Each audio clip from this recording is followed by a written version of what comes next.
After inquiring with several sources, it quickly became evident that the district did not yet have a translated Spanish for reform.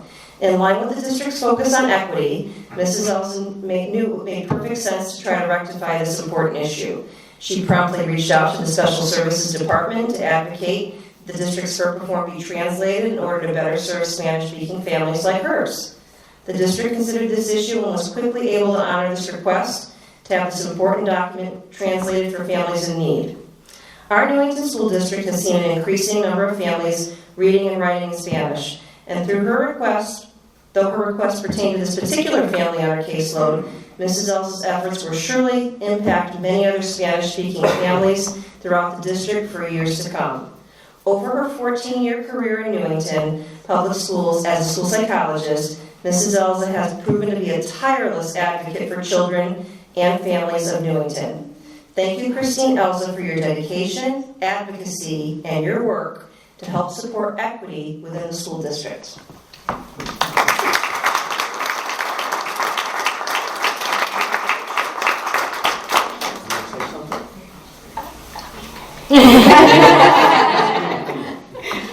We don't force you. That's okay. Other folks will say things. Let me take it to Dr. Fletcher.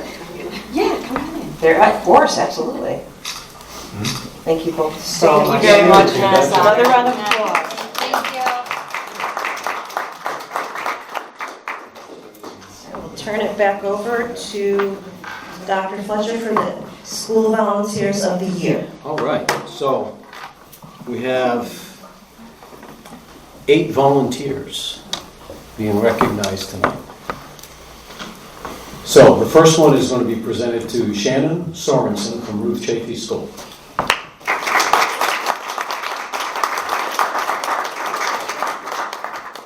You want to stand by? We'll get a group photo. Okay. Our next Volunteer of the Year award goes to Denise Savignano. Did I say it correctly?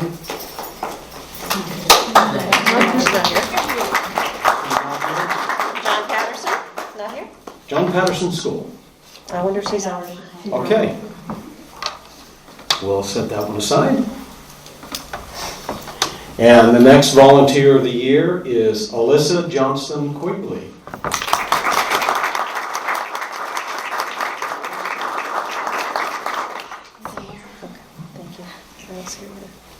Now, this is a familiar name. The next Volunteer of the Year is Erica Wetzel.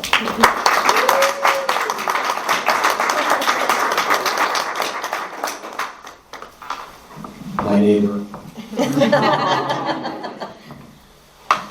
Our next Volunteer of the Year is Carly Fisher from John Wallace Middle School.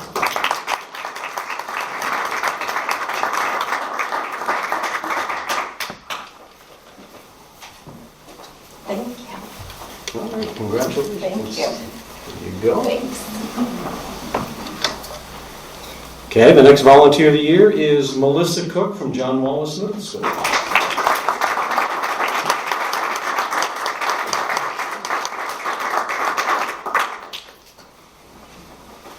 Congratulations.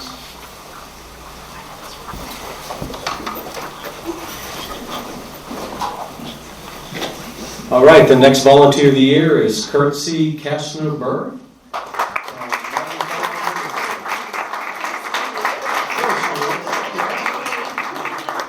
Very good. We'll set that one aside here for a moment. Last but not least, Volunteer of the Year is presented to Michael Johnson from Newington High School.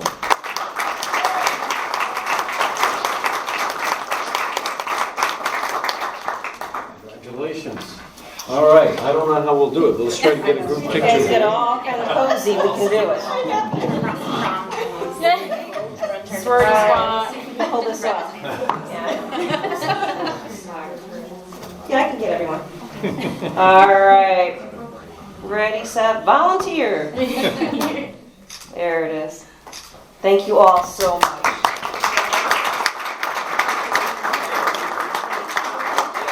So much for all you do for our schools.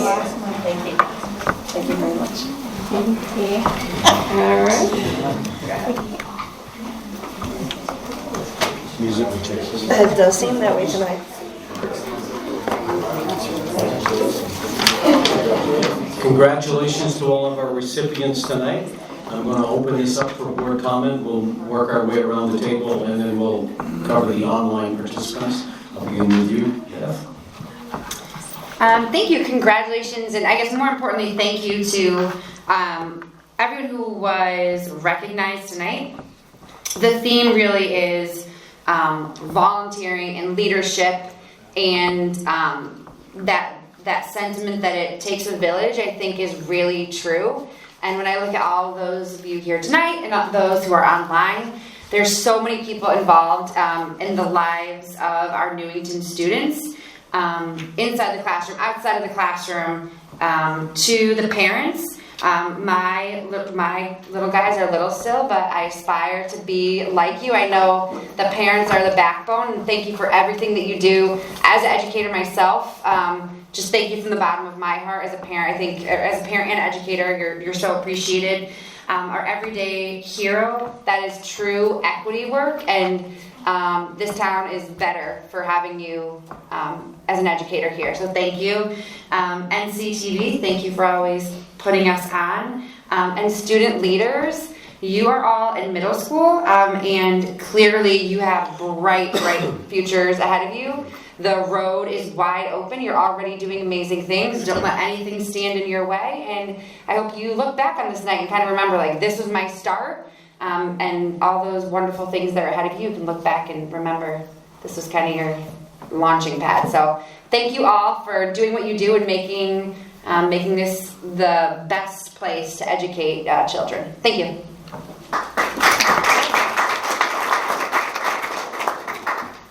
I just want to thank everyone quickly, for volunteering and for making a difference. So really appreciate all your help. Thanks.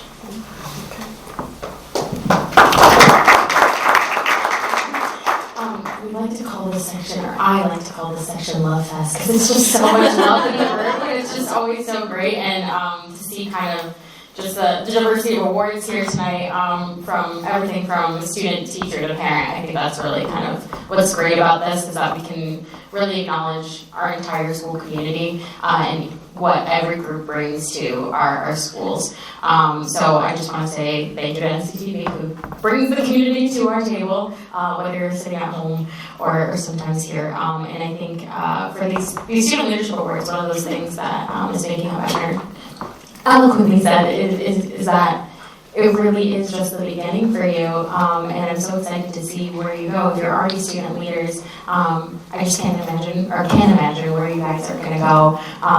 And we really talk about, I kind of emphasize this every meeting, but I think it's really important we talk about the portrait of graduate. What do we want our Newington students to look like? What do we want to produce out of our school system? And I can see you're already making that portrait full, really holistic leaders. What we want is you giving back to your community, being good, upstanding members of your community, and being leaders. So thank you for your leadership already. I can't wait till you graduate and be a full portrait.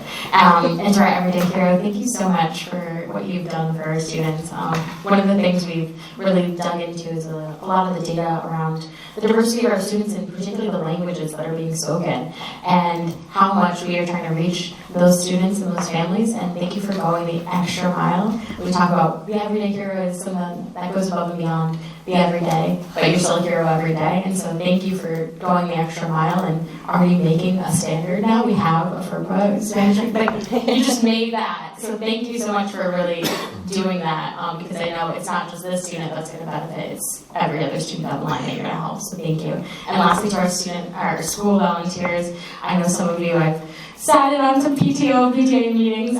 Thank you so much. I know how much you do. I mean, these parents run these meetings so well. I think we need to kind of copy that model here, because they're so efficient. They're like, boom, boom, boom, we got this, and they know how to run the money. So I'm just going to say you all are just fabulous. Every time I've sat down, every PTO that I've been on, just one of the pleasures of doing this is having that role to be able to talk to parents and just see what's going on. Thank you so much for all the fundraising that you do, the support that you give to the teachers, and the amount of support that you give to our students. especially with how much you fundraise, how much you do for events. It does not go unnoticed, so thank you so much for doing that and taking the time to do that, because I know it's a lot of time. So congratulations to all, and thank you.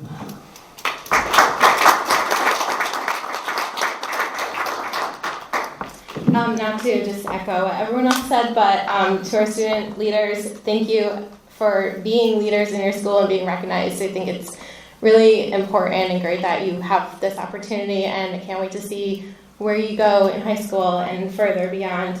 To our everyday hero again, true equity, and the students are super lucky to have you at John Wallace and everyone in the district, and thank you to our nominator for bringing her to our attention. Thank you. And to our school volunteers, Erica, Kirsty, I've seen firsthand how both of you are just my dear friends. But you just care so much about the school that I've been a part of. And everybody else here, I think Shannon, Alyssa, I've known you forever. When our kids were babies, but Shannon, you're such a strong advocate. Alyssa, you're just always there, and E-Green is super lucky to have you, and Kellogg now too. Melissa and Carly, I just met you the other day, but I've seen you around, and you're involved in the schools, but also the community. So and Mike too. Everybody is just, not just with our schools, but our whole entire community. Just thank you for everything you do, being advocates for our students and helping out the schools. Everybody is so appreciated. Thank you. Right. We are online. Okay, Anastasia.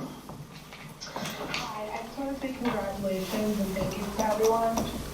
NCTV, thank you for the countless hours you put in. I know Pally Foley was a big, help on that as well for years, and I know it takes a lot of, time and dedication to the Cave Student Leadership Boards, Everyday Heroes, school volunteers. You are what makes NPS school system great. The countless hours that you put in, the time, not getting paid for it to do all this. I mean, it makes our school system great, and we are so thankful to have you. So thank you very much, everyone. You are appreciated.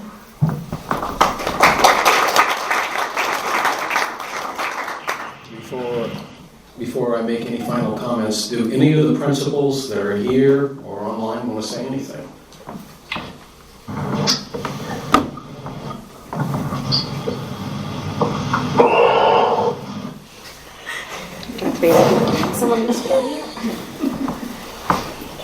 Mr. Diaz has his hand up. Please go ahead. Hi everyone, sorry I couldn't be there in person. I just want to congratulate first off Ella and Addison on the Cape Student Leadership Award. They have done just remarkable work as part of our student council this school year. They have a huge focus on just ensuring everyone at John Wallace feels welcome and appreciated, and I've just been so impressed with their leadership this year and many of the events that we run, but in addition to recognizing our student body and how diverse we are and celebrating that. So thank you both so much. And Newington High School certainly has some very strong leaders on the way, and can't wait to see the other amazing things they're going to do in their career at Newington High. Mrs. Elza, I think it's long overdue. She really is the backbone of a lot of what happens at our school on a day-to-day basis.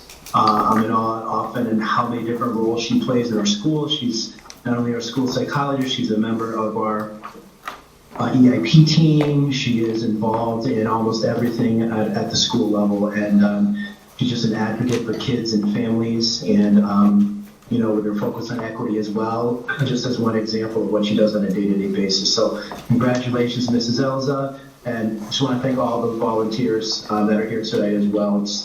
You really help make our schools a community, and you do so much for our kids. So I'm happy that you're recognized here today, and thank you all. Thank you, Mr. Diaz. Do you wish to speak? If you want to hear me talk, I'm going to be doing a lot of talking. It's a pleasure. It's a little bit. Here, you want to hand this down? Sure. I'll use this as a segue. Absolutely want to thank, the timing is perfect, Taylor and Danny. They have been, tonight I'm very excited to be able to present on some of the work that we have been doing in equity in our community. Taylor and Danny are both members of our student advisory team, and they have had a hand in this work. So what you're about to see this evening is due in part to some influence that they had in terms of helping empowering our students in our building to make sure that we have a level playing field for everyone in our school. And Ms. Tigno, the maturity and the leadership that they're going to be bringing in is bar none. And we're excited for them. It's bittersweet. We're excited, but we're certainly going to miss them as they transition into Newington High School.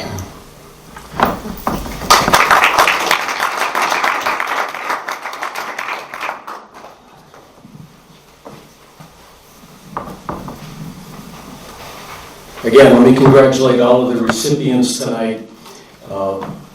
To the volunteers, I want to speak directly to you just for a very brief moment. I want you to realize that you may think that your efforts are unknown, unseen, and unappreciated, but that's not true.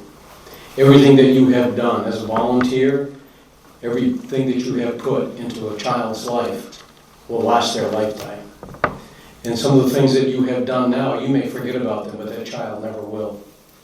Just always remember, they may forget what you say to them, but they'll never forget how you made them feel. And you've all done a good job. You've earned this. This is well-deserved. So once again, congratulations to you. And the everyday hero, it's good to see you again. I know you've always done a good job, and you're being recognized for everything you're doing. And the leaders, our CABE award winners, you won't understand fully what this means until you get older. Someday, when you're in your 20s and in your 30s, you're going to be in a leadership role, and you're going to look back and say, this all began when I was in middle school. See, leadership is not something you learn. Leadership is something that is harvested. It's already there. It's an ability that you have, and people have recognized it, and they've been able to draw it out. You can't draw what's not there. So it has been there. It's not a learned behavior. It's a natural thing to you. So continue in it. Look for ways to be a leader in this world. We know that we sure need some stable leaders. And we want to encourage you to continue on the path that you're on. Congratulations to all of you.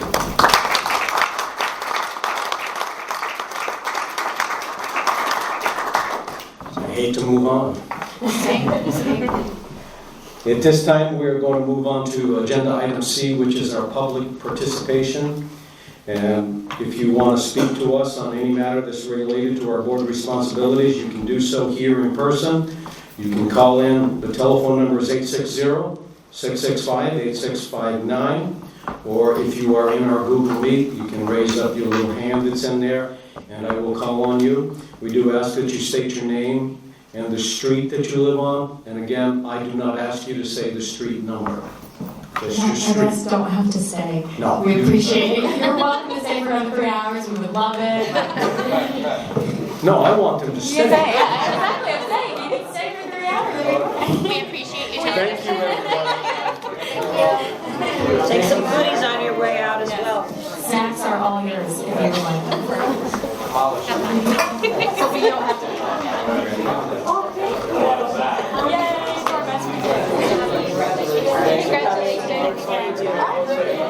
Yeah. I've been expecting Yes. Congratulations. Nice to meet you. I have it. Somebody take a picture. Where's the camera? Right, Follows you. right there. Talking. Oh, that's so cute. It's very private. Thank you. Thank you. Thank you so much. Take care. Are there any members of the public here in the room that wish to speak? If so, just please come to the head of the table.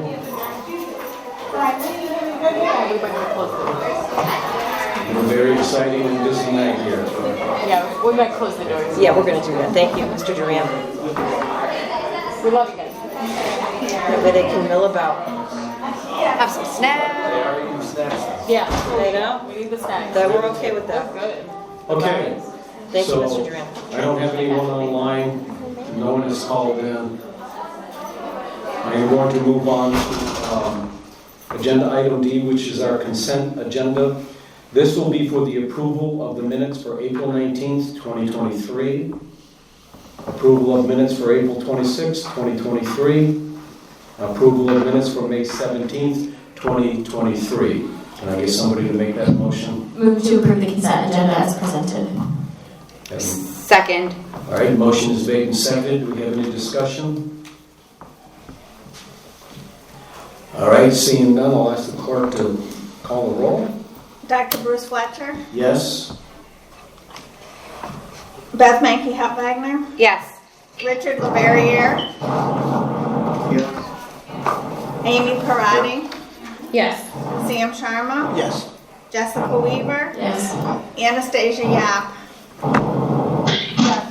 The motion passed unanimously. All right, excellent. So, mark these off.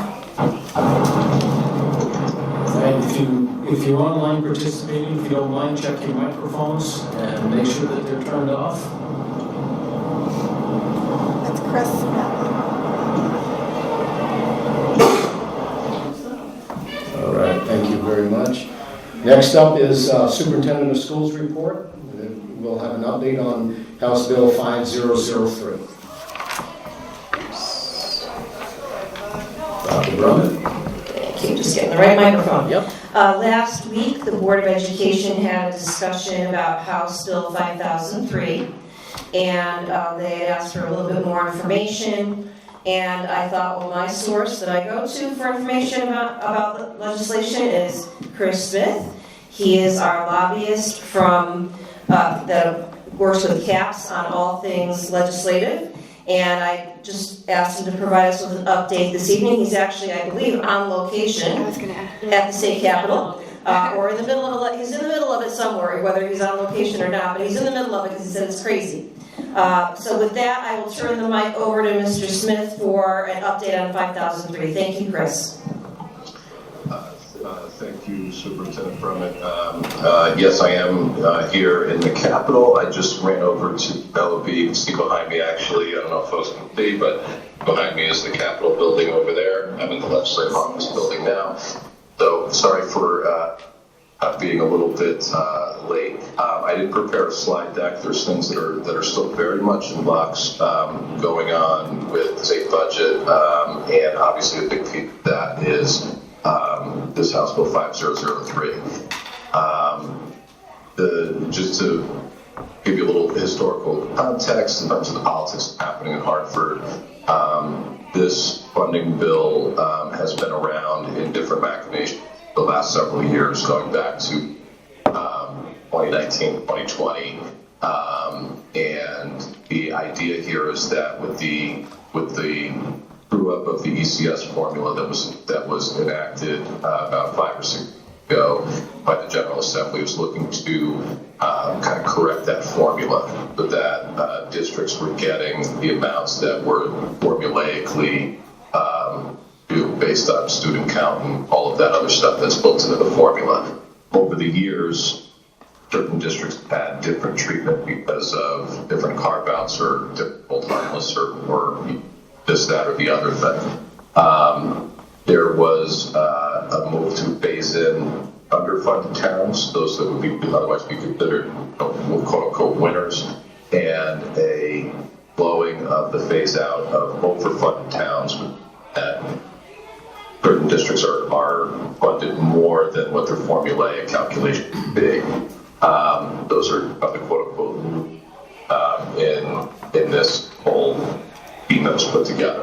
Over the course of a few years, this proposal has been modified to try to limit the impact of the districts that are quote-unquote losers and accelerate the phase-in of quote-unquote winners that are to receive more ECS funding based on a whole number of factors.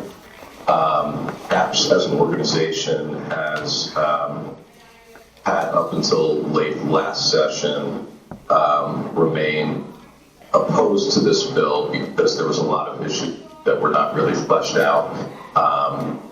Clear understanding of where things were. A lot of it was done during the COVID. A lot of this discussion was done during COVID where the building was not open. Conversations were difficult to have. It was, as you all know, the challenges that you faced during trying to run government during those circumstances or under those circumstances, very challenging. By the end of last year, CAPS did come around to endorse it almost in whole, with the caveat that we not support any district any ECS dollars from what they were customarily entitled. So that brings us to this year.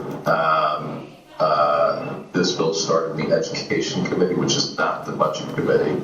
And there's a lot of funding that's associated with it. This started, was in here as one of the earliest House bills that was in. Jeff Curry, Representative Jeff Curry from East Hartford is the proponent of it, along with the School and State Finance Project, who doing a lot of the work behind the scenes on it. This bill's in education.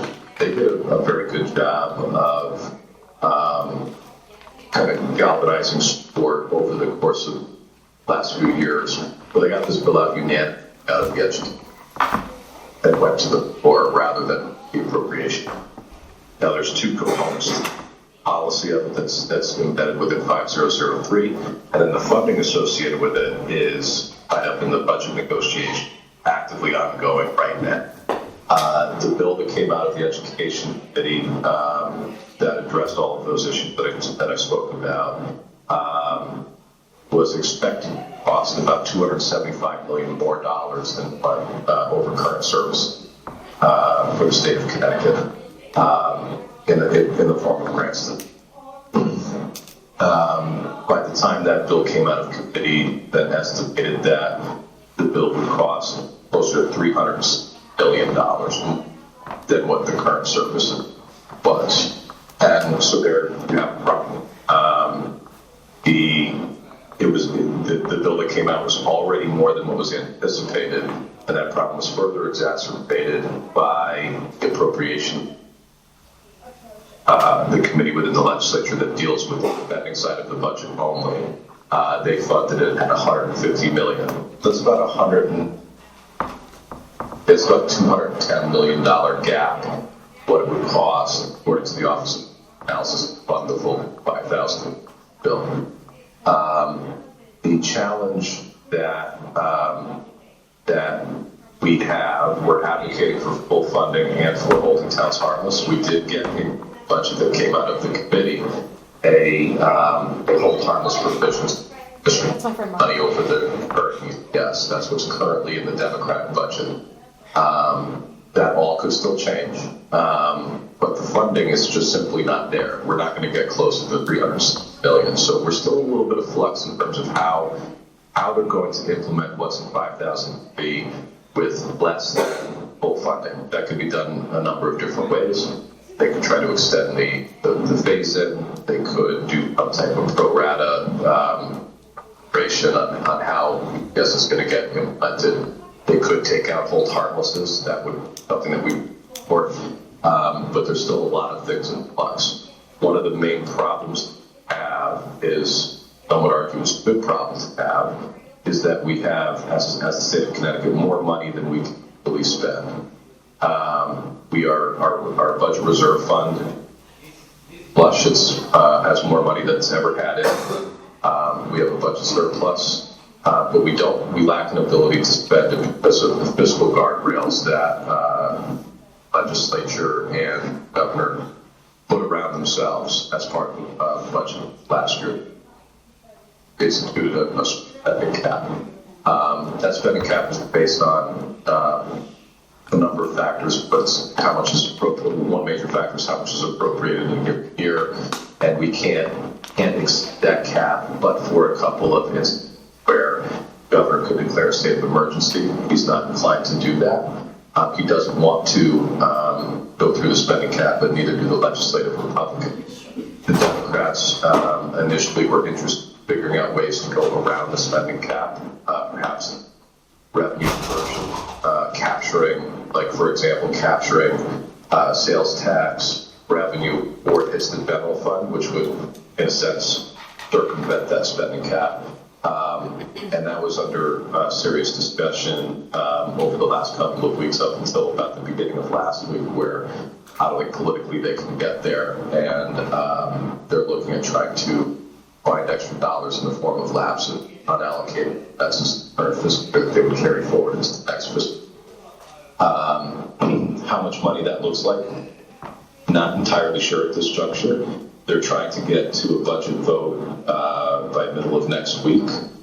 There's going to be negotiations that probably happen throughout this week, certainly on Friday, possibly even over the weekend, and trying to get to some type of budget framework deal by early next week to run before the end of next week. A lot of things have changed between now and then. So that was a little bit, maybe a little verbose, giving you a lot of the background, how the sausage is on a higher level, but there's still a lot of variables at play. And if you were to ask where I think the funding is going to end up, I heard this morning that the governor has to do at least $150 million additional in the appropriation budget. But I don't think they get even close to $300 million, let alone $360. I think they probably are somewhere in that $2 billion range, maybe even less. So some of that still does remain to be seen. Let me stop there and see, Superintendent Brevin, if there's anything I missed, please let me know. Otherwise, I'm happy to answer any questions that you all might have. Well, I'll just comment. You cut out a little bit, but I think the gist of it was it's in flux. It probably won't be fully funded. And Newington will still, you didn't mention this specifically, but I think I know this, that Newington will still be on the winning side of it because we are our district that is due to have an increase in ECS. My only question before I'll turn it back to the board chair is, if this is not funded at that fuller level, what is the probability or likelihood that magnet school tuition would be something that districts like Newington could possibly get when this is funded? I think the magnet school tuition issue, that's probably something that falls under a pro rata type structure. I think that there will be additional dollars that go in on a statewide basis. And so, if you don't get that full amount, in all likelihood, magnet tuitions will be subject to, but it would not be at the same level that you otherwise would be. So I still think there would be some level of offset there. I am speculating a little bit, but that's based on the conversations that I've had. That's my expectation that tuition probably doesn't go away. Otherwise, the magnets really don't have a whole lot of ability to operate. I think there's a recognition of that, but there's also a recognition that the key piece of this bill, alleviating the pressure on districts financially, that's one key component. There's more ECS, but you also want to alleviate the tuition payments. I know the rest, the regional education service centers are pushing for full funding of this bill for that reason as well. Full disclosure, I represent them too, just so everybody knows that. But I do think if it's not fully funded, there will still be an obligation to pay tuition, but there will be some increase, particularly in Newington as a quote unquote winning town, that will be reduced. The magnets can't charge more than what the per pupil expenditure is. Thank you. I'm going to turn it over now to Dr. Fletcher, the board chair. All right, Anastasia, you have a question?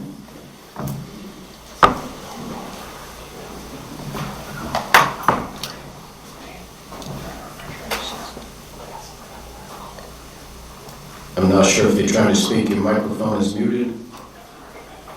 Oh, sorry, here I am. Hi, Chris, how are you? Anastasia. Just wanted to clarify a few things just to make sure everyone's aware. This bill wants us to pay for students that don't actually attend our school by fully funding empty seats. Section 1 of the bill fully funds the education cost sharing formula. So you're getting like a 25% of ECS, you're now getting 100, you're getting 33%, you're now getting 100. So the bill fully funds the children who are not in the classroom. So I'm looking at lines 412 through 415. A student enrolled in an interdistrict magnet school program shall be counted as a resident student. And lines 1301-1304, a student enrolled in agricultural science and technology education shall be counted as a resident student. The lines are not saying that the student who does not go to the district neighborhood school, but it says that they go to a magnet or agri-tech school will be counted like they are going to the district, so that district school will still be getting paid, but the student is not actually being taught.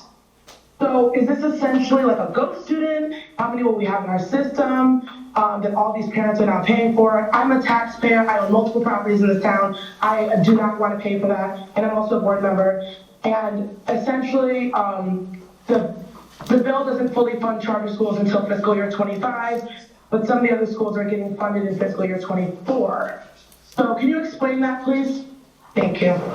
On your first piece, I was trying to follow as close as I could. On the first piece, where you were referencing how students are counted, that's existing.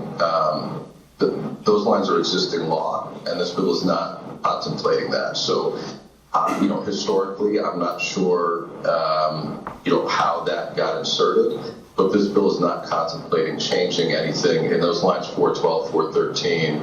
I just pulled that up and looked at it now. That is existing law that is not being changed by this bill. That is in 10-264 L sub B. That is not modified, and I'm looking for the other reference pad. I think it was 13. It was 412 through 415, not 13, and 1301-1304. 13. And I'm just checking to see if I can identify that one. Thank you. Yeah, it doesn't seem like this would be beneficial to small towns like Newington. Obviously, we have like lower mill rate, we have smaller population. Seems like it would cost us more. I'm a taxpayer, I'm a homeowner, I'm a parent, and I essentially do not want to pay for students that aren't even going to school here. The lines that you're referencing, I'm reading as, I don't know if we're looking at the same version, but the lines that you're referencing in 1301 to 1303 do not seem to, or 1304 do not seem to speak to that. Those are two different sections that are not, and those lines are being struck. I'm actually wondering if we're looking at different versions of the bill. So my other question is, since, I don't know, this is what's available online, so I know there's obviously lots of discussion. We spoke about this last meeting, and I think the meeting prior, correct me if I'm wrong. It seems like that we're contemplating a lot, and a lot of changes are being made. Obviously, what you're seeing may differentiate between what I'm seeing online, which is on cga-gt.gov. So maybe, I'm not sure if this is something we're voting on, we should wait until you guys have figured out which sections included, not included. I'm only going on the most updated version that I see online, and clearly it differentiates from what you're seeing. If you can email that to us, I'd appreciate it. But I just don't think it makes sense to vote or support something that hasn't even been finalized. Yes, and thank you for that, Anastasia. I did put in the chat a link to the most recent version. That does have the line numbers, and I apologize for the mention. Legislative office. I did put a link in the chat. I hope that's okay for your FOI folks, all that stuff. I don't know if that's a record or whatever, but the link that I put in the Google Meet chat is the most recent version that is available online, and in there is also a helpful fiscal analysis and a plain language summary after all of the legalese. So I certainly urge you to take a look at that. Now, I will caveat this by saying that's the version that came out of committee. And because we're still waiting on the budget negotiations, that will impact some of these sections. Again, there is some of this in flux. I think you are right that it is a little bit in flux. However, if it is fully funded, I do think that, and I don't have the different numbers, so Lieutenant Ruffin, you may be able to articulate better specifically for Newington. But I do believe that overall it is it would be a win for Newington, the district, students, taxpayers, etc. Also, my last thing, if you can, I like an email. I don't know if I can save this link in the chat, and then I don't know if everyone who's in the boardroom will have access to that. If Dr. Brummett, if you can email that to us so we can look at it. And I would like you to, if possible, since you'd like us to sign off and, say we agree with this, can you please send us an outline of how this would benefit Newington, like essentially the pros and cons before we sign something? Thank you. I just want to clarify, this is only an informational session. We're not taking any action whatsoever on this. We just wanted to get updated on this House bill.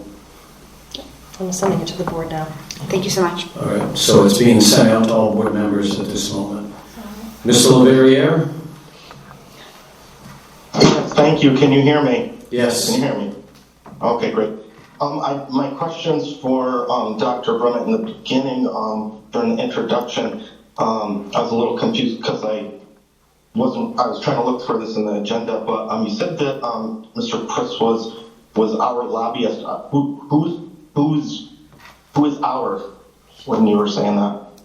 Sorry if I got cut off. He is the lobbyist for CAPS, the Connecticut Association of Public School Superintendents. So his role is to keep us fully informed about bills and their impact on education, and some we get information on the impact on the towns. So that is his role. Okay, so he represents superintendents associations, not particularly Newington. That's correct. He does not represent Newington. He's someone that represents the Connecticut Association of Public School Superintendents, and it's an organization that I belong to. Okay. Thank you, Dr. Brummett. Sure, thanks. Are there any other questions from anyone in the room?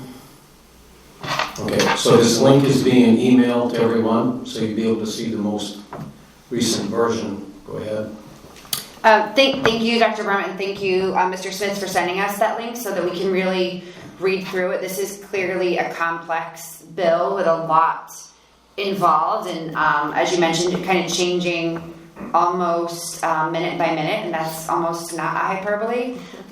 So thank you, because I think it is one of those things that we need to really sit and look at and digest to understand. So thank you for keeping us abreast of what's happening.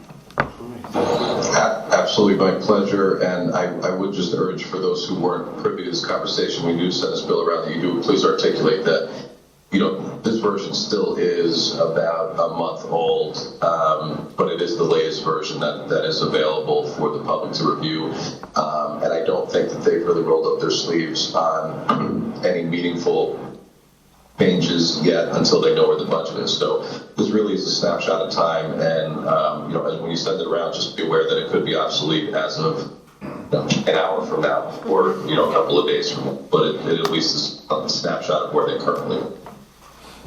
All right, thank you, Ms. Weaver. Yeah, just a question. I was at an investor conference yesterday for my paid job, which is at the treasurer's office, and Speaker Ritter was discussing some of the fiscal guardrails, particularly the volatility and spending caps, and was mentioning that we'd likely get to, well, he said yesterday, we're likely going to get to a negotiation of the budget today. So I thought that was a little ambitious, but I know there's not going to be a special session, so that's, or there shouldn't be. But I guess kind of just for the public's sake, obviously, thank you for kind of going through the legislative process for those who aren't at the General Assembly every day. But I think from just our perspective, given that large gap of what we want, or what was kind of touted at the beginning versus not, just kind of when we will see that flesh out, or your best guesstimate on when we see those numbers flesh out, so we can understand the percentage of funding and also the amount. Kind of, would that be clear, or are we waiting for the Beretta after? Is your best guessing? I guess at this time, I'm trying to figure out where we can kind of anticipate our next budget cycle. So whenever right now, this is a negotiation between the legislature and the governor's office, and whenever they reach a handshake deal on the framework, I think when they refer to a framework deal, it's really the bottom line numbers across the appropriated funds, the revenue thing, what they're doing in terms of the ledger side of the budget. Once they have that framework deal, it's still a few more days to work out what they call the budget implement,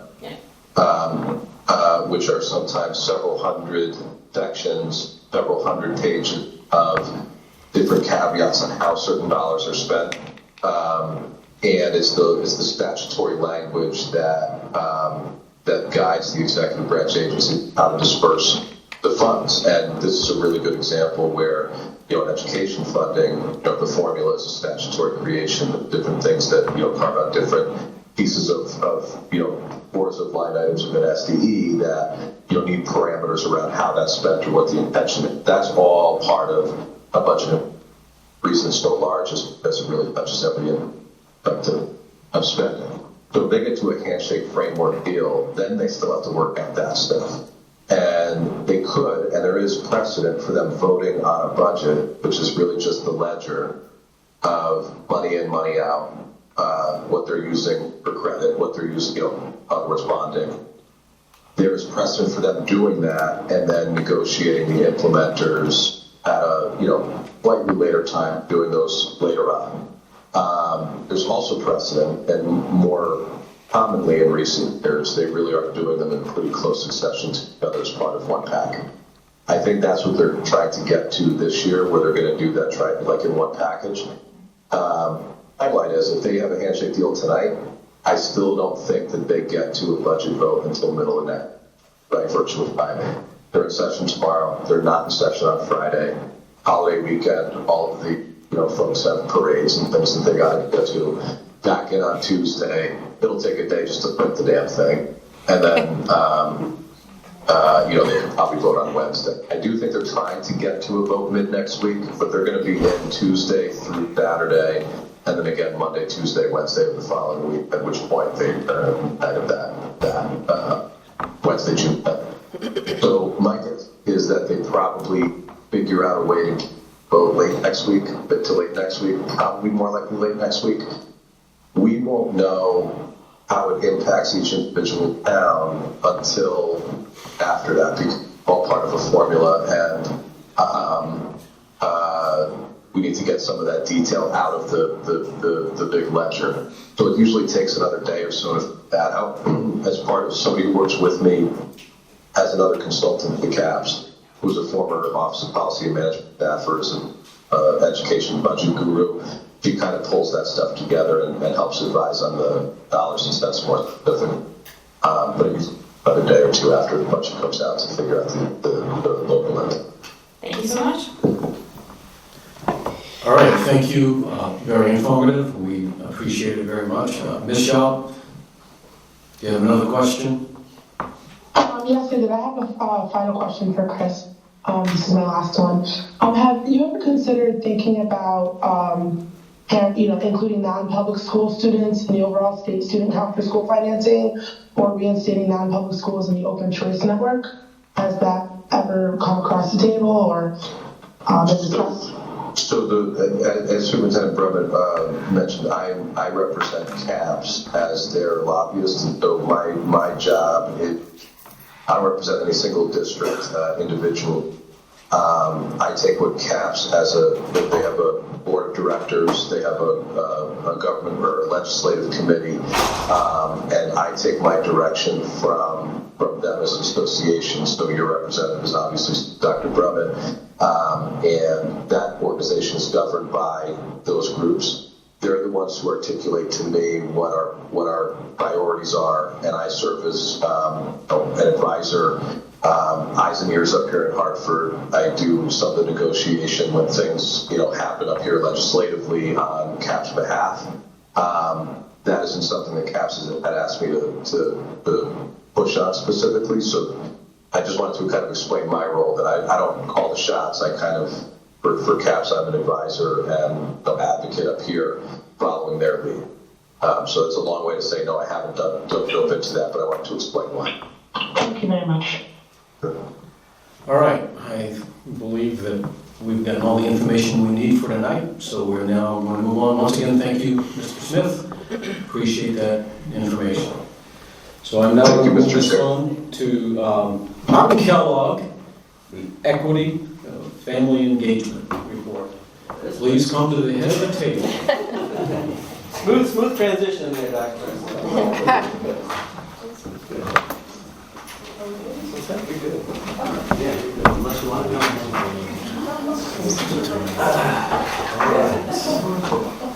Good move.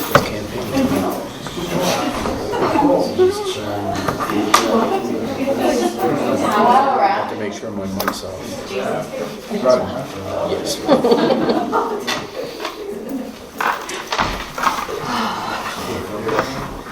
And just while Jason is booting up his PowerPoint, he is going to present tonight about the Martin Kellogg Alliance for Justice, Equity, Diversity, and Inclusion. And he has a very unique model at Kellogg that includes substantial participation from parents. And I'll let him explain the particulars, but it's a very unique model, and I think the board's going to be very intrigued by it. Thank you. It's all yours, Mr. Lambert. Great, thank you very much, Dr. Brumman, for this opportunity to share about some of the work that we've been doing at Martin Kellogg Middle School. When we heard the recognition from various stakeholders in the community, as we've been entering this equity work, one of the takeaways that I've learned over the past year is the importance of community. And whether it's, at Kellogg, Kirsty Kastner-Burr, who is an unbelievable, dynamic ally with the school in so many ways, whether it's our student leadership, whether it's our teachers, whether it's our parents and community members, in order to enter this work, we found a great asset in tapping the community for influence and perspective as we're embarking on this journey in equity. And I'm excited to talk to you a little bit about what this work looked like. This work is very new. We began this at the end of November and with our first meeting, and that's carried over into as recently as last week. The name of our parent group essentially is called the MK Alliance for Justice, Equity, Diversity, and Inclusion. And the first thing I wanted to do is talk to you a little bit about what the intent was, but also introducing some of our members. We have the privilege of working with 10 incredibly dedicated members of our community that are parents. Mr. and Mrs. Brooks, Mr. and Mrs. Barrett, Mr. and Mrs. Hinton, Mr. and Mrs. Cooksey Stowers, and Mr. and Mrs. LaChance. And with our staff that have been involved in this work, we have with us tonight Stephanie Lorico, Ms. Elsa Batista, Mrs. Kirsten Devlin, our assistant principal, Mr. Duran, who also serves as our school equity team coordinator, and then I'm obviously on the team. So what's it all about? So our catalyst for this work that began in November is we had not unusual but very compelling data shared in a strategic planning session that there was a significant gap in our achievement in discipline and our attendance across various subgroups. So we wanted to gain some perspective on that. We wanted to get some insight, from our community around this work.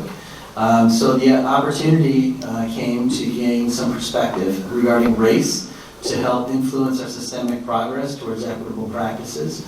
We also wanted to garner sort of a baseline of those perspectives with stakeholders. So we invited families to come in and talk a little bit about very transparently, sharing our data, sharing some of the work that we've been doing at the district and building level, and then began brainstorming ideas.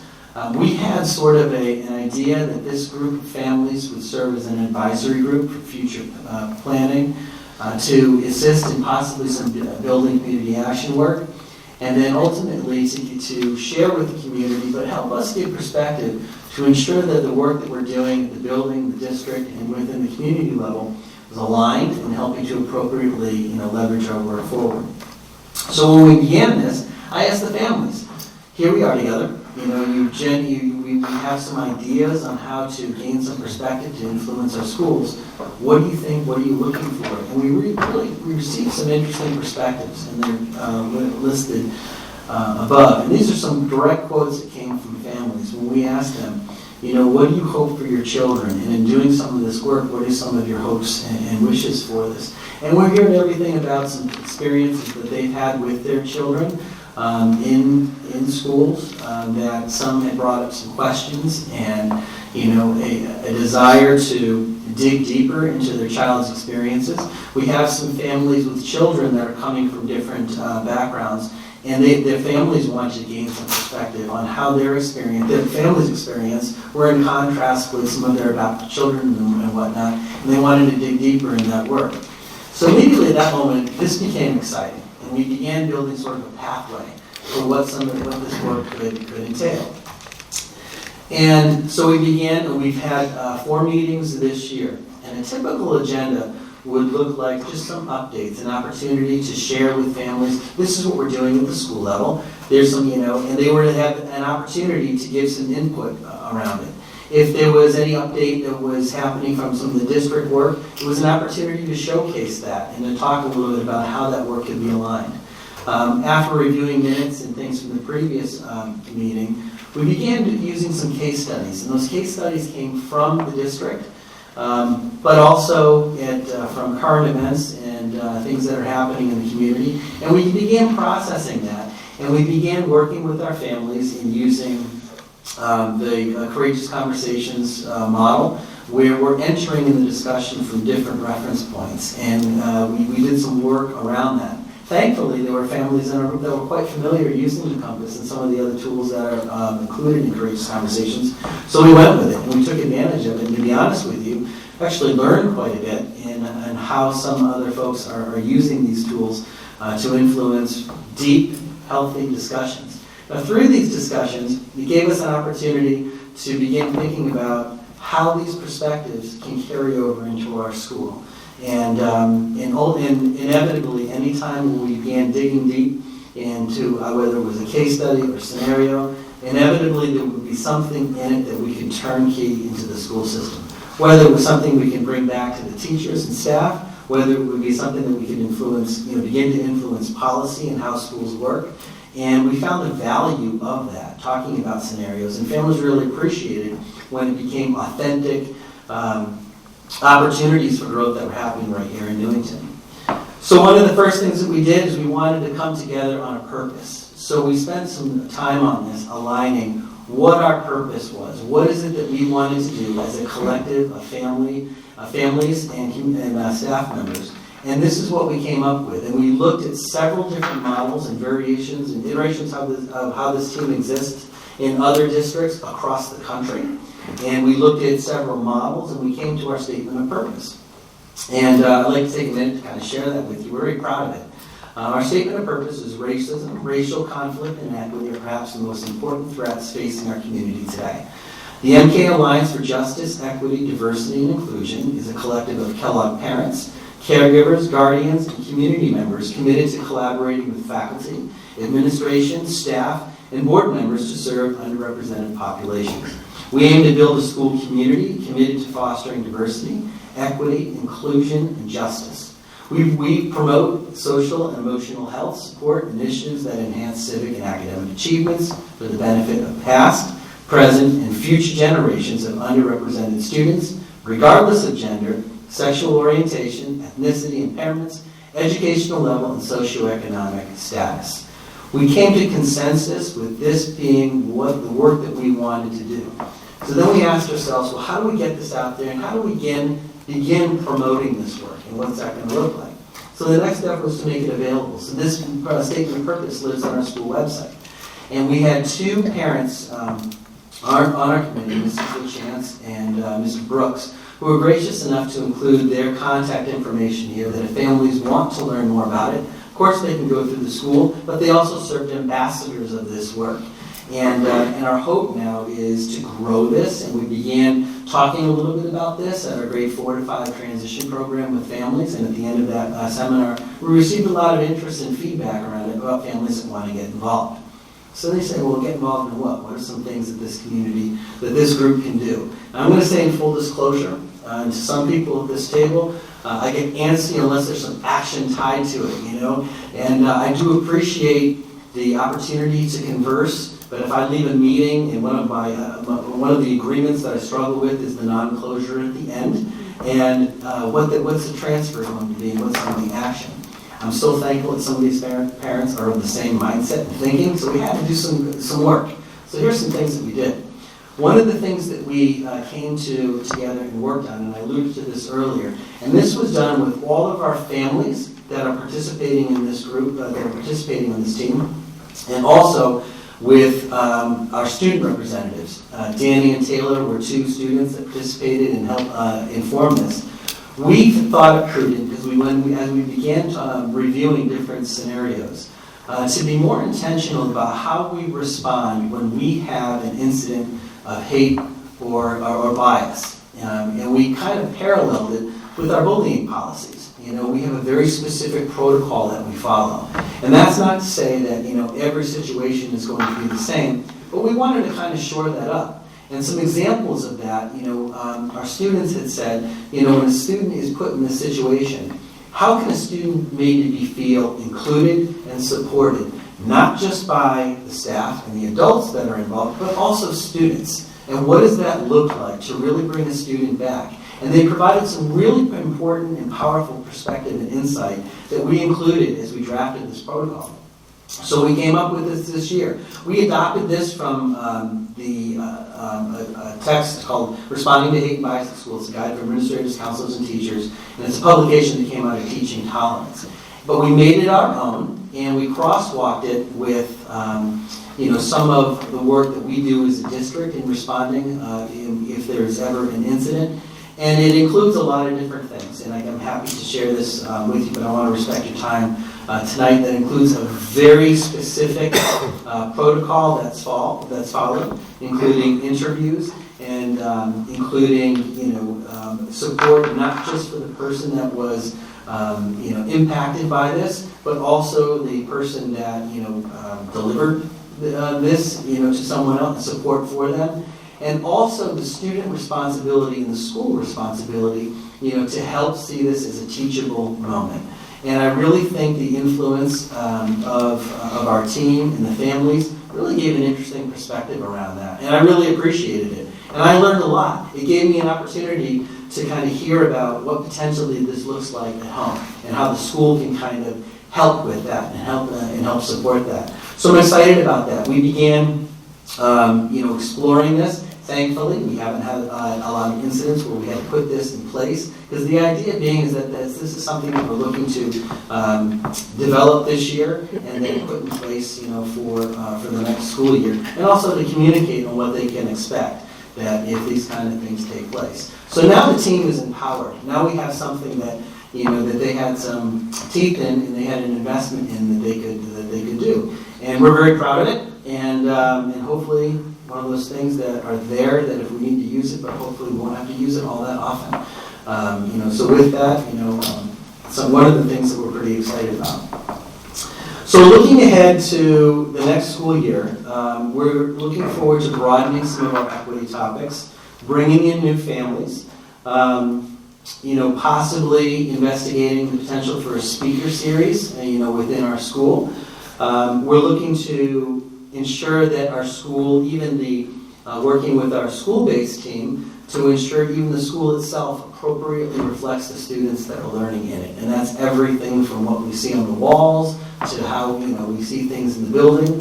And we're also looking forward to supporting vertical partnerships at Newington High School. Recently had the opportunity to meet with the high school equity team, and they were really excited to begin building mentorship opportunities with our students that are coming up that are totally psyched about it.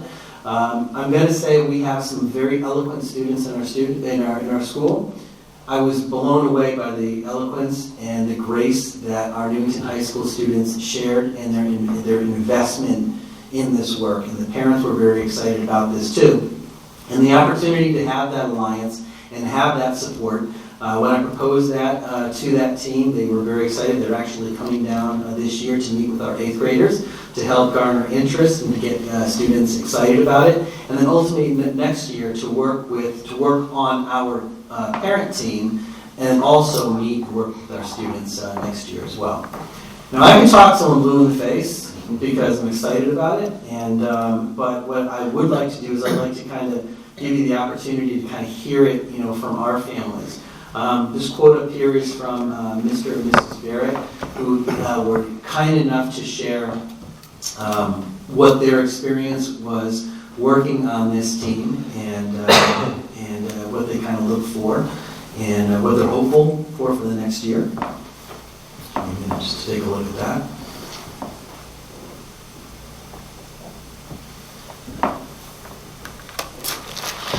And then here is one of our community members. evening, members of the board, and good Mr. evening, Brooks. Dr. Brummett. My name is Anthony Brooks.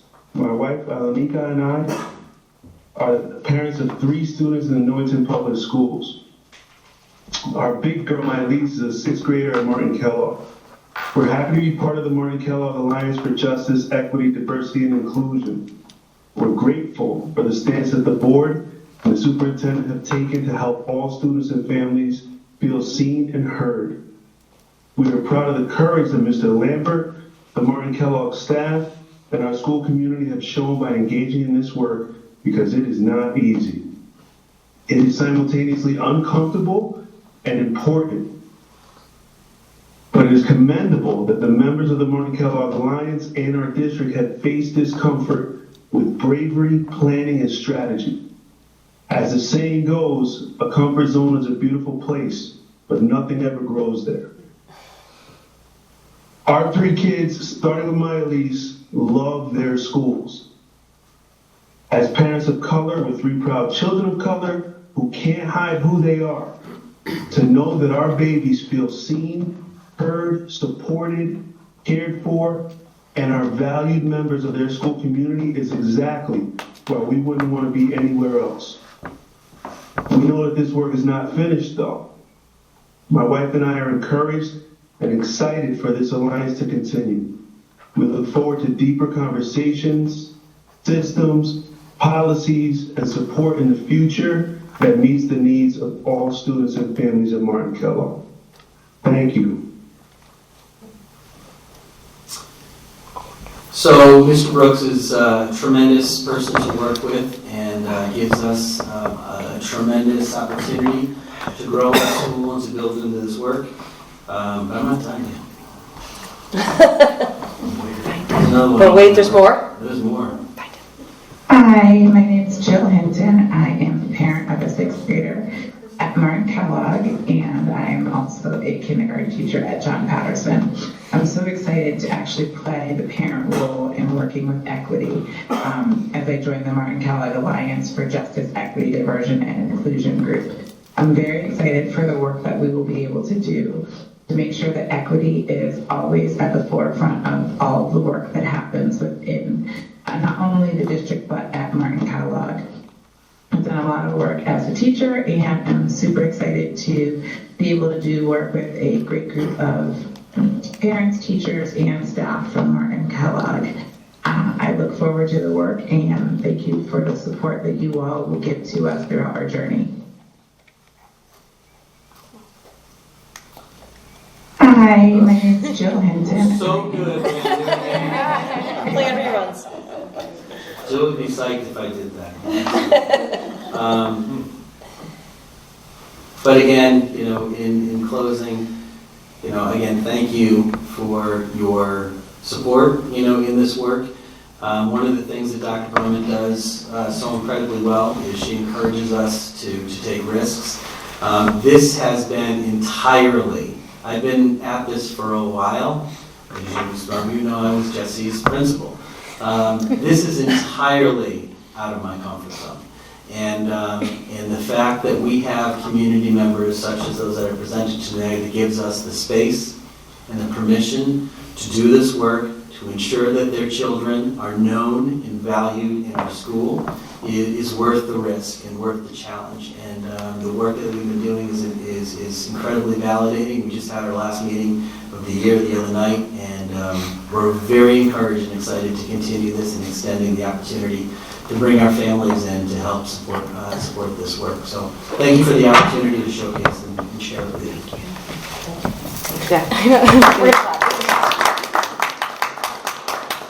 Any questions from the board members?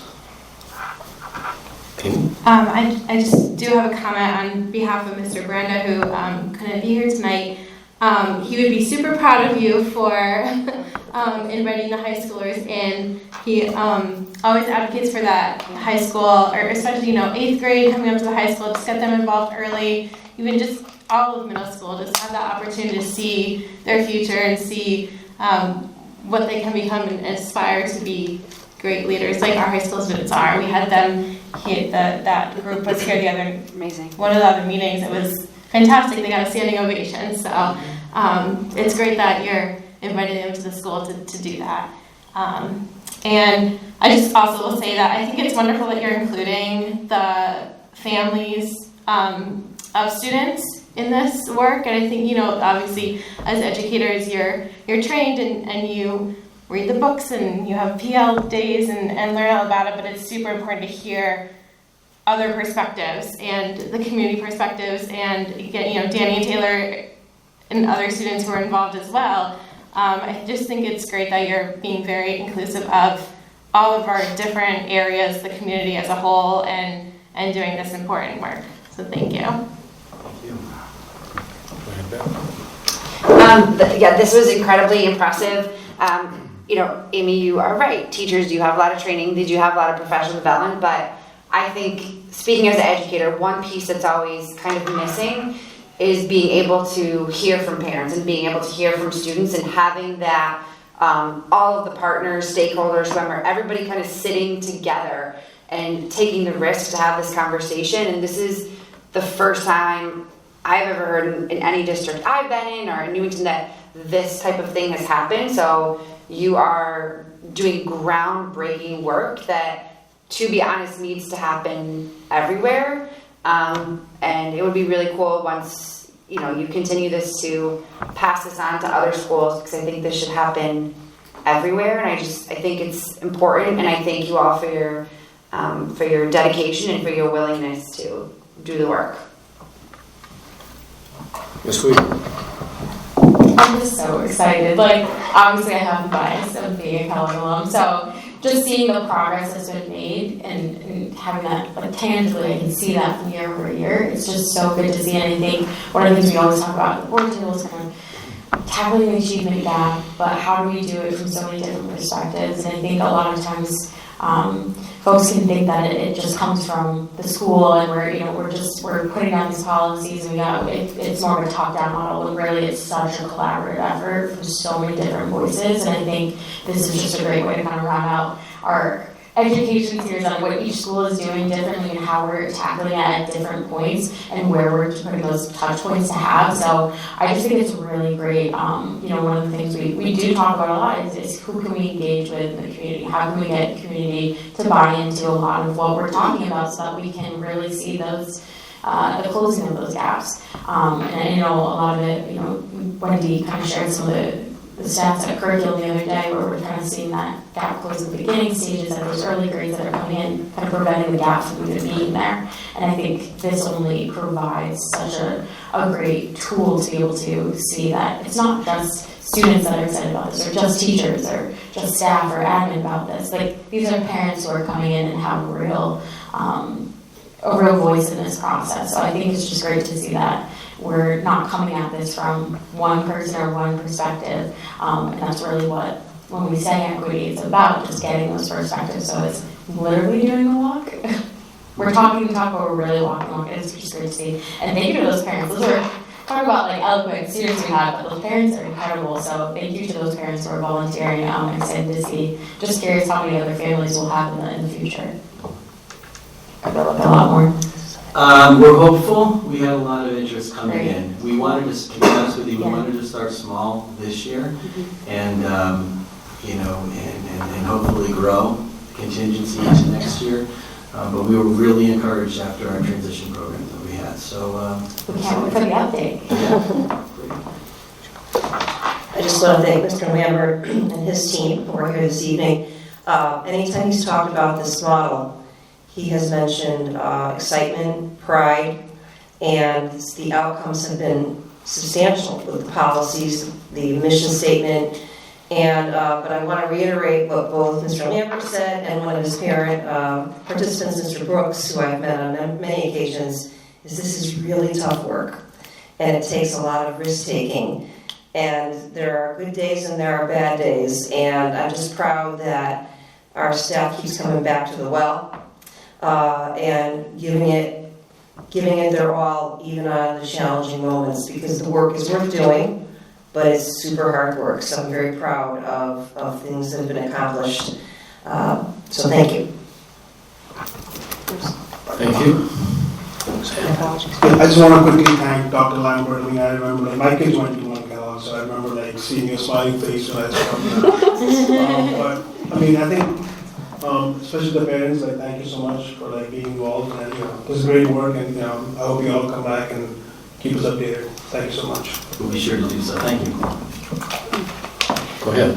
I just forgot, as Jessica was talking about it, I just want to highlight again, like, I think it's really cool that those 8th grade students or 7th grade students are just kind of easing into a part of that high school group. Like, that transition is just keeping the flow going, and it's a really, really cool thing. And I just think Martin Kellogg produces the best. The best.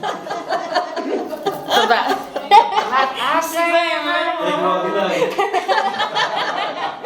Maybe I'll move my kids to the other side of town. Exactly. Move back. Come on over. Come back. All right, online, Ms. Young. Hi, yes, I just want to say thank you so much for the presentation. I clearly see, how much work went into it, and thank you to the parents for speaking up and being brave and being able to say, how you feel. A few months ago, I had the pleasure of going into Martin Kellogg and touring it with Dr. Brummett, and I love that school. I just want to tell you that. I'm like, the school is like super clean, super nice, diverse. There's so much that school, just a positive aura. So I want to say thank you so much, for working with them. Middle school is tough. Everyone, that's the time where people are like trying to find themselves and getting to know who they are. And I just want to say thank you for everything you do. Thank you for putting this together. To all the parents, Dr. Brummett, obviously Dr. Fletcher, everyone on the board. I mean, this school, I was blown away. And thank you. Thank you, Michelle. Thank you. Anyone else? Mr. Lambert, thank you once again. Thank you very much. Your team. Appreciate it. Look forward to seeing you here again. We're All not right. joking. There's too much left. Thank you.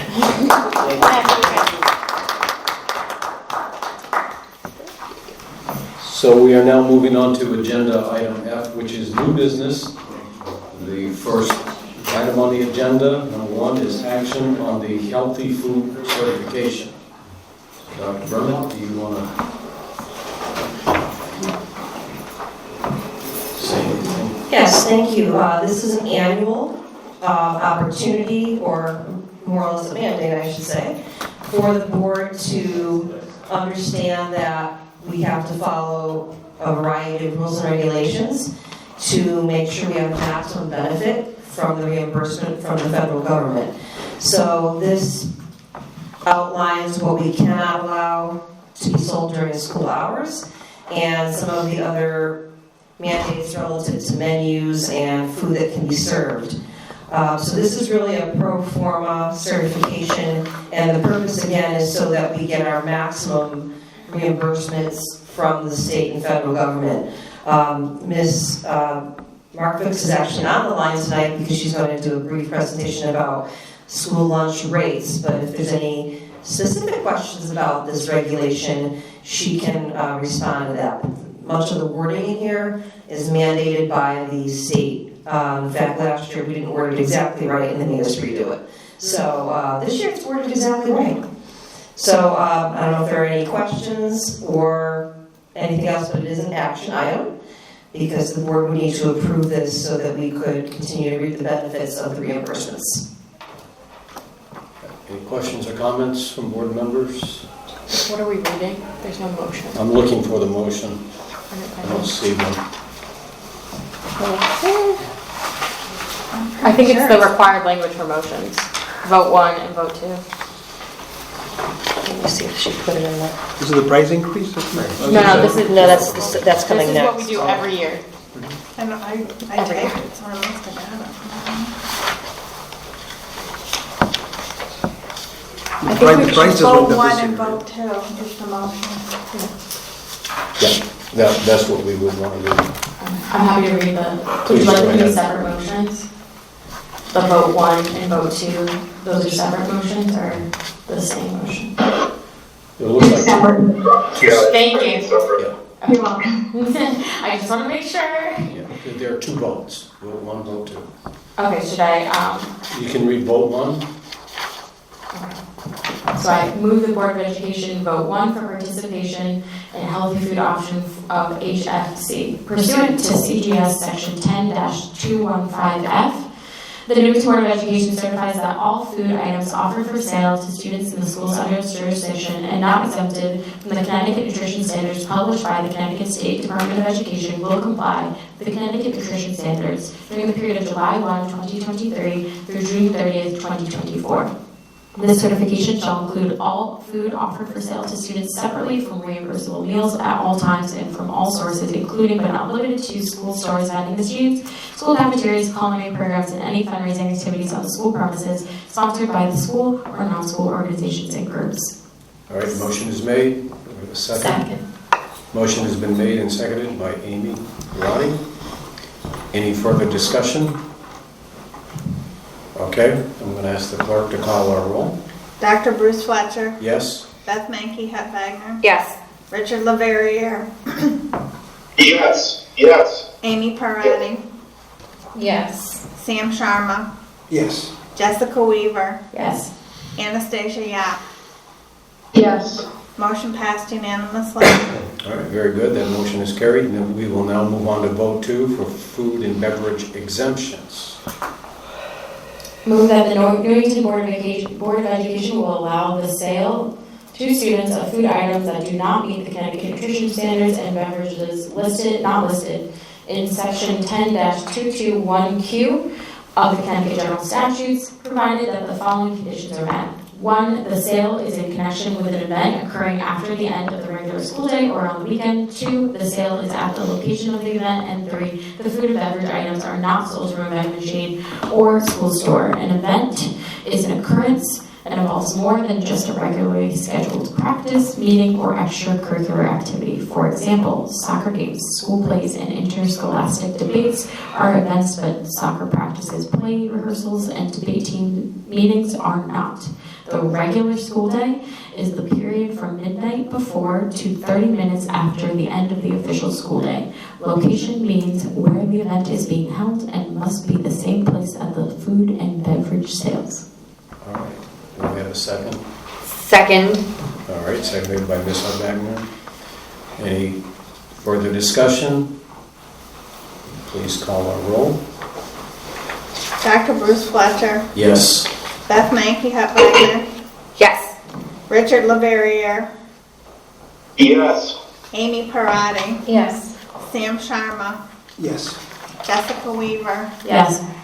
Anastasia Yap. Yes. The motion passed unanimously.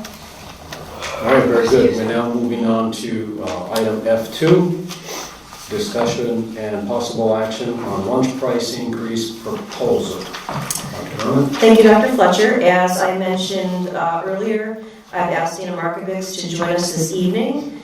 She's going to give us, there is a history in your packet, but I've asked her to just go through some of the highlights of why she's recommending an increase to the lunch program. I've asked her to let the board know how we compare to other districts and sort of the rationale behind this. So I will turn it over to Ms. Markovics.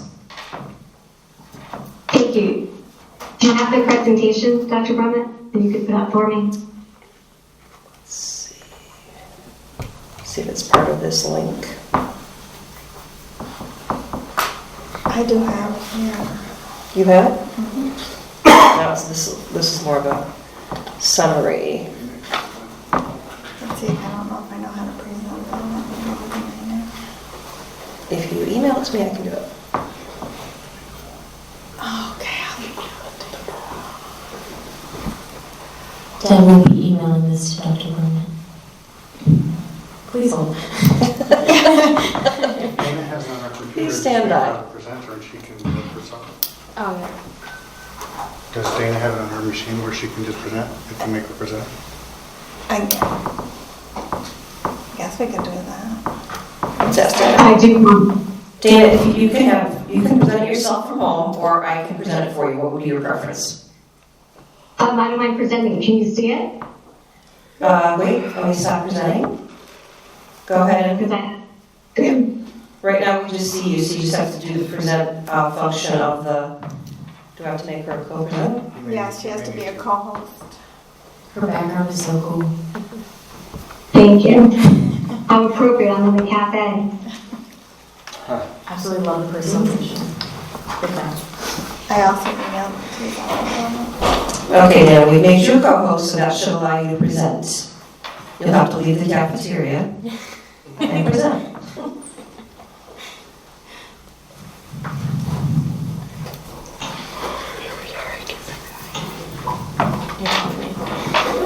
Can you see that presentation? Not yet. Not yet.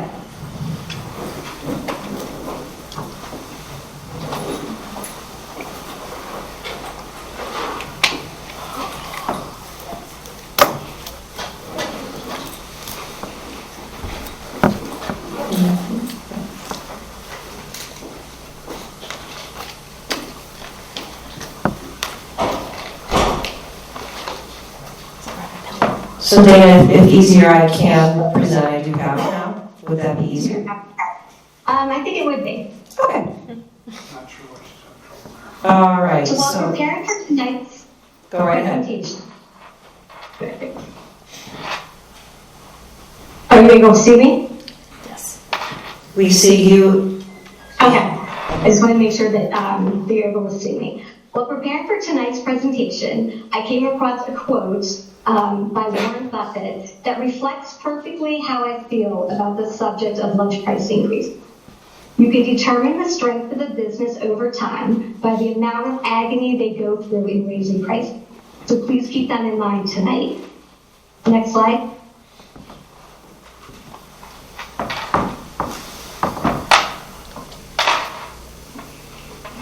Over the past 3 years, due to COVID, all students received school lunches free of charge through federal COVID relief funds and currently Connecticut Smart Fund. Unlike many Connecticut districts, Newington was able to use excess funds to support free meals for all students in between the first and second allotments of Smart Fund. Next slide. This slide shows an increase of eligible free students by 4% compared to pre-pandemic numbers. In my opinion, with all students receiving free meals, not as many parents have submitted free and reduced meal applications. Therefore, the 4% increase could actually be higher. It is expected that more households will apply for meal benefits next year without universal free meal. Slide. This slide compares the changes in free and reduced students per school. With the exception of Elizabeth Green, which saw no change in the percentage of approved free students, all other schools saw an increase. As a district, 34% of our students are approved for free or reduced price meal, which is up from 30% pre-pandemic. Next slide. This slide shows with universal free meals, we are serving more meals, and more of those meals are from paid students, which makes sense. Connecticut districts that started with universal free meals and changed to paid meals when funding was used up saw a decrease in free, reduced, and paid participation. Next slide. Universal free meals in Newington has seen a significant increase of meal participation by 29%. We're serving about 525 more lunches per day, and this is about 95,000 more lunches that we will serve this year. Without universal free meals continuing next year, the district will experience a reduction in participation. Next slide. Supporters for school meals for all Connecticut are advocating for the state to permanently fund universal free meals. The Connecticut School Nutrition Association and End Hunger Advocates have scheduled May 31st as school meals for all day at the Capitol, where school lunches will be served to legislators. More information can be found at the End Hunger Connecticut website. Next slide. Since the start of the pandemic, 5 states have already passed permanent universal free meal laws. 4 additional states, including Connecticut, offered universal free meals this school year. Another 23 states have seen legislation introduced over the past 3 years. Next slide. During the last few years, the additional funding helped to offset increased operational costs brought on by unprecedented supply chain disruptions and inflation. The Universal Free Meals Program provided additional funding as the reimbursement for paid meals was based upon the federal reimbursement rate for free meals, which is $4.33. This slide illustrates that the federal reimbursement rate for free meals is higher than Newington's paid lunches plus federal reimbursement for paid meals by 91 cents for elementary schools, 66 cents middle schools, and 41 cents at the high school. Next slide. With food, paper, salaries, and benefit costs increasing yearly, and with the decrease in federal and state funding, the program cannot maintain the current pricing and meet operational expenses without increasing revenue. This slide shows examples of increases in operational expense. Homestyle chicken is up 20%, compartment trays are up 106%, and part-time hourly rates due to increases in the Connecticut minimum wage and recruitment issues is up 21 to 31% based upon school location. Next slide. This slide shows Newington's price increases over the years. The last increase was 6 years ago in 2017-2018 school year. Over 19 years, lunch prices have increased 4 times with an average of 30 cents per increase. The last increase helped to make Newington's lunch prices more comparable to neighboring districts and the federal reimbursement rate for free meals. In order to maintain the quality and the daily variety of meal choices available, as well as to be financially solvent, it is recommended that the paid lunch price increase by 25 cents for the elementary and high schools and by 50 cents for the middle schools. The additional 25-cent increase for the middle schools is to maintain the same menu selections as the high school. Pre-pandemic, the middle schools had a separate lunch menu with smaller portions. Next slide. This slide is a comparison of Newington's paid pricing and neighboring districts. Newington's pricing is less than the average of the 4 districts. Although neighboring districts have not indicated their lunch prices for next school year, it is likely a price adjustment will be required due to inflation and decreased funding. The next slide. So these upcoming slides are my favorite part when I present because I get to share pictures of the tasty meals we serve daily that also highlights how hard staff works.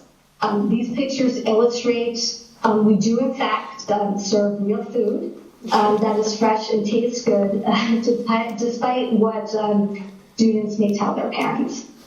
But Dr. Brown, if you want to just go through those pictures. That looks really good. You're making us hungry. That looks really good. I ate the food when I was working. I did too when I was doing teaching. It was awesome. Yeah. It was awesome. That's cool. I'm trying to see what slide are we on?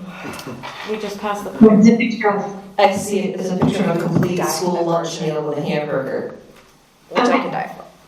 You guys continue through those, and then just let me know when you're done with the picture slides. So when we're just looking at those pictures of what the students are offered, students are offered a selection of different entrees, which you saw, which includes a protein and a grain. And they also can select 2 different fruits, 2 different vegetables, and a milk. And that is what's available to students every day. And I have gone through the pictures, Dana, now we're on the financial projections. Okay, thank you. What is next year going to look like? Additional federal and state revenue received over the past 3 years to help with the financial burdens brought on by the pandemic is not expected to be available next year. It is expected the program will generate a deficit of $150,000 if lunch prices are not increased. With the potential revenue of $90,000 from the recommended price increases, plus the excess of over 3 months operating expenses that we have in the bank, the program is expected to meet our operational. Next slide. It is possible that another price increase may be needed for the 24-25 school year.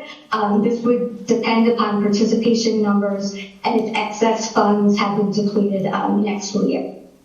But it is strongly recommended that the board increase the paid lunch price by 25 cents for the elementary and the high school and by 50 cents for the middle schools. Significant improvements have been made to the program to help improve the health and well-being of students. It is not recommended that the program operate at a loss, and it's not possible to meet our operational expenses and continue with the current menu selections without increasing the price of meals. This concludes my presentation. Are there any unanswered questions that the board may have? All right, Mr. LaVerriere. Hi, thank you for the presentation. I just want to say that, I think that this is appropriate. This price increase is appropriate. I want to make sure that our kids are getting quality, nutritious food that they need. Kids are growing, they need to get it. My question that I want to ask is there like an option for students to be able to get like a la carte items? Let's say, hey, it's pizza day, right? And they don't really want the vegetables, but they, can they get like an a la carte and go for the, double dip on the pizza? Maybe we could raise the price if there is such a thing on the a la carte to, encourage more healthy eating. Do you understand? Yeah. We currently do sell a la carte items at the middle school and high school. We do encourage students to purchase the full meal, and if they would like to supplement that, they can purchase the a la carte.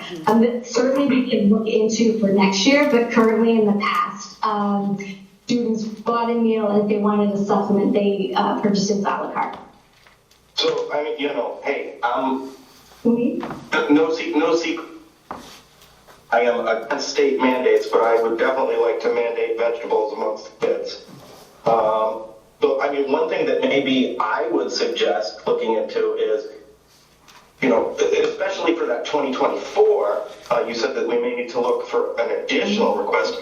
Maybe we can look for the less healthy, more fatty items that are being served a la carte.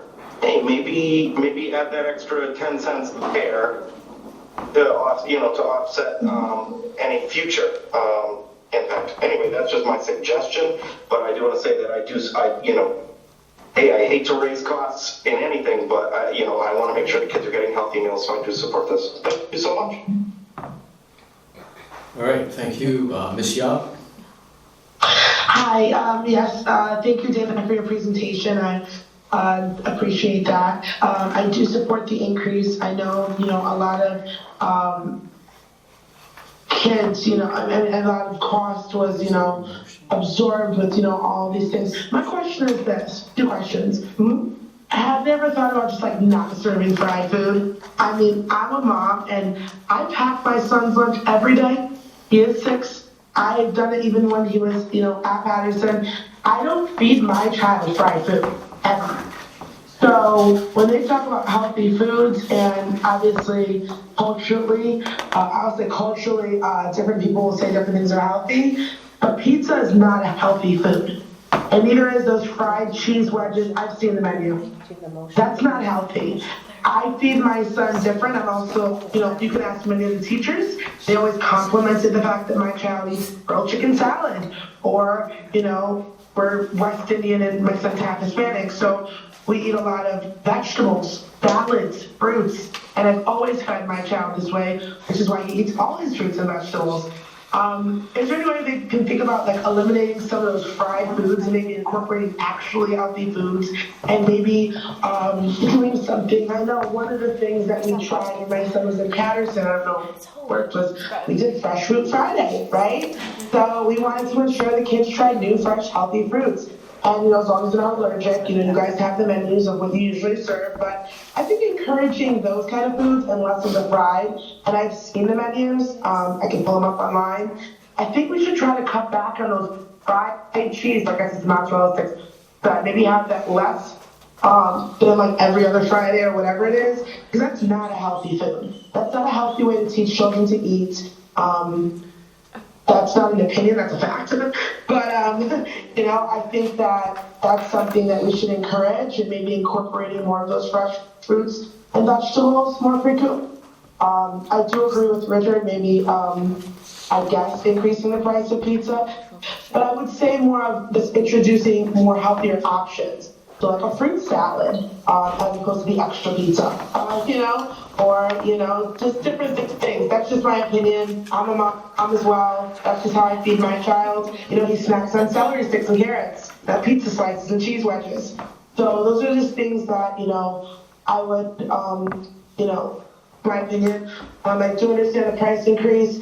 I do want to say a little personal. I am on the women's club, and I'm kind of on the fence. I understand this is something we have to do, but I'm not sure, and if anyone knows this on the board, we still do have families who are receiving food stamps and different things, who we are delivering meals to in Newington, who still can't afford, some of the, foods like regular meals for their kids. So I just wonder how it will affect them. I'm not sure if you guys know this. We do, help with those families. So I'm not sure if the price increase would hurt them or help them, and if their kids can't afford this lunch increase, if there are any options for them. Thank you.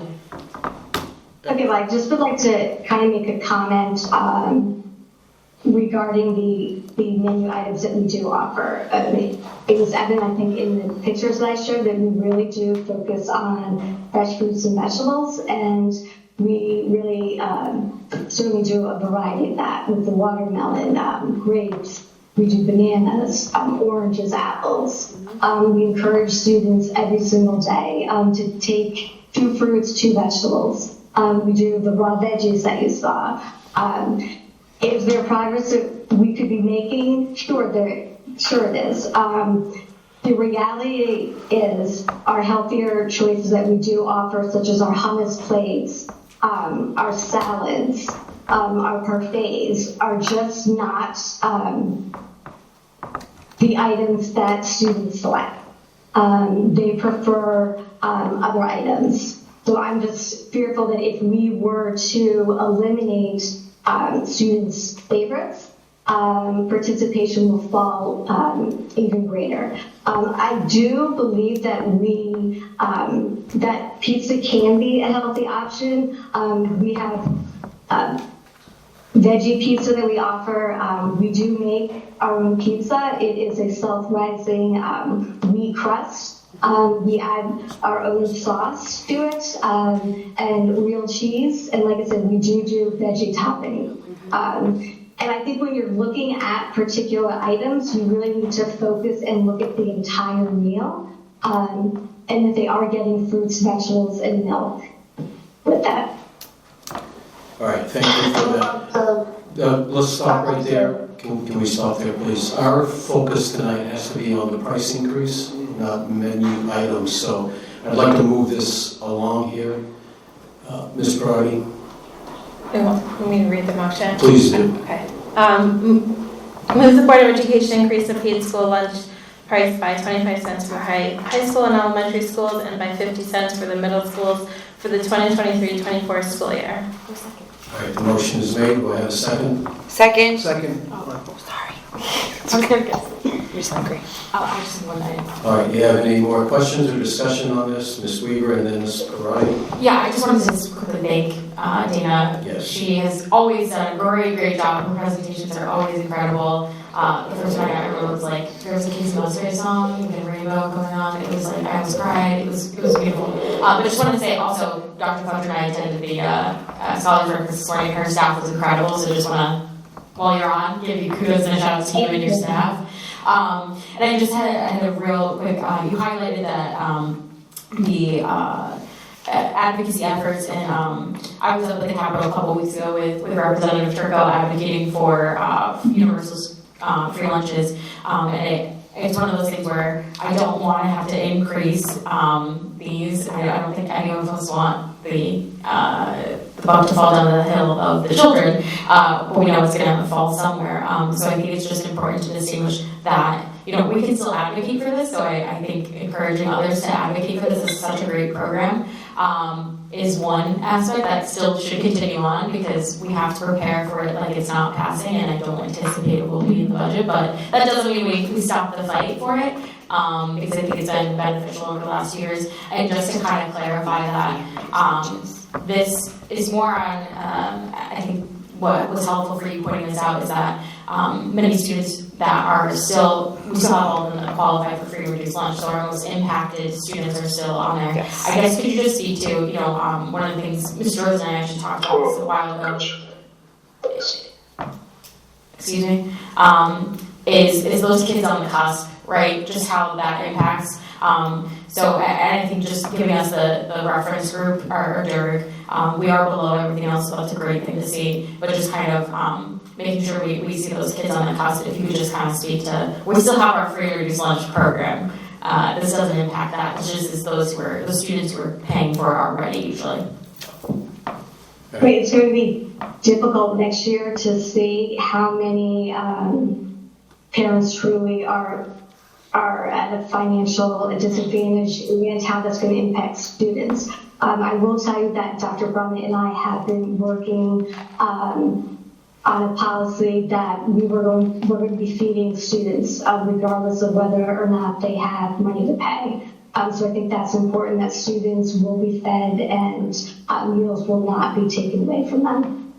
Thank you so much. I really appreciate that. All right, Ms. Pirani? I know you want to move on, but I just have to say that I have a daughter in the middle school. At first I was like, ooh, 50 cents, but I think that the lunch selection really has improved, so thank you for that, and thank you for bringing the high school standards down to the middle school for school lunches and the portion sizes, because she does really enjoy the variety and the different choices that she has, and she's able to make her own choices of what she eats, and I know she's getting a healthy, well-rounded meal, even if once in a while mozzarella sticks, it's okay. Like you said, looking at the whole meal. So I just wanted to say I very much do appreciate all the effort you and your staff, your team is doing, and that 50 cents increase looks like it's a lot for middle school students, but I think what they're getting is going to be significantly improved. So I think it is important that we pay for it. And then I also will second that. I've talked to Gary Turco about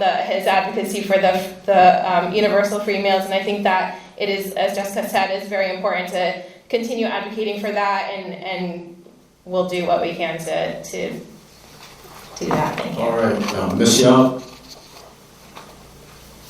Yeah, sorry, I think Jessica kind of asked the question for me, and I was raising my hand previously because it wasn't answered. What about the children that we have in our town that can't afford or are on that cusp? And have you done any surveys in regards to those families? Because if you reach out to some of the clubs in town, we have data that we can provide that there are a lot of families on that cusp. And I'd be happy to give this to you because we help deliver the meals in town to those families who are still struggling now while it was still free. Have you gotten that data? Would you like me to send it to you? I've not seen the data, so if you could send that to me, that would be great. Perfect, thank you. Mr. LaVerriere? Yes, thanks. I just want to make a comment that, we talk about how the whole school educates the child, and, I do want to give a shout out to our cafeteria workers and the maintenance workers too, who, make lunch a healthy and, smooth part of the day. So just thanks. I am going to vote yes on this. Thank you. I'm going to ask the clerk. Let's do it. Call the roll. Dr. Bruce Fletcher. Yes. Beth Mankey Hutt-Wagner. Yes. Richard LaVerriere. Yes.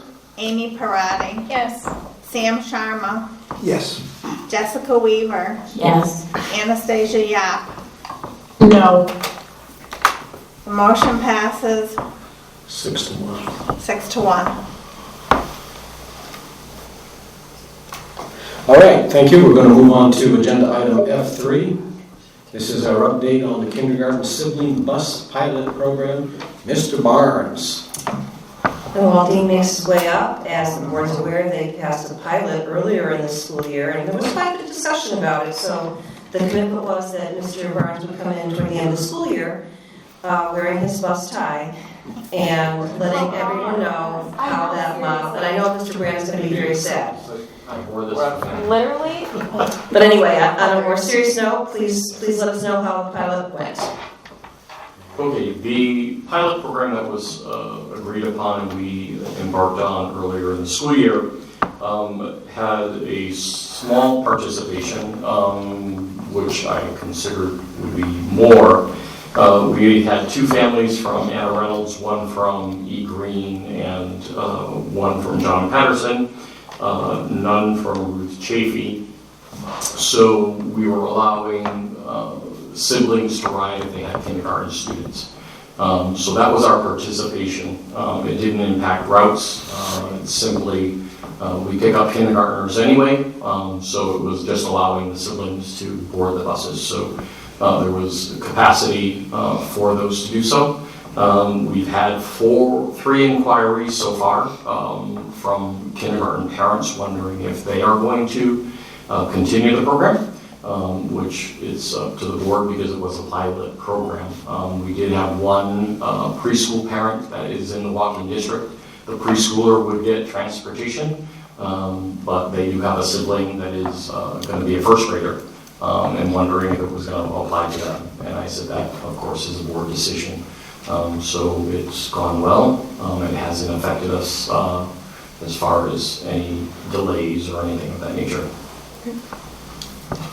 All right, thank you. Any board members have a question or a comment to make? Ms. Parati? Yeah, I just want to, it's great that it went well. I've already heard from some families, maybe the same ones that you have, that are interested for their upcoming kindergartners and siblings.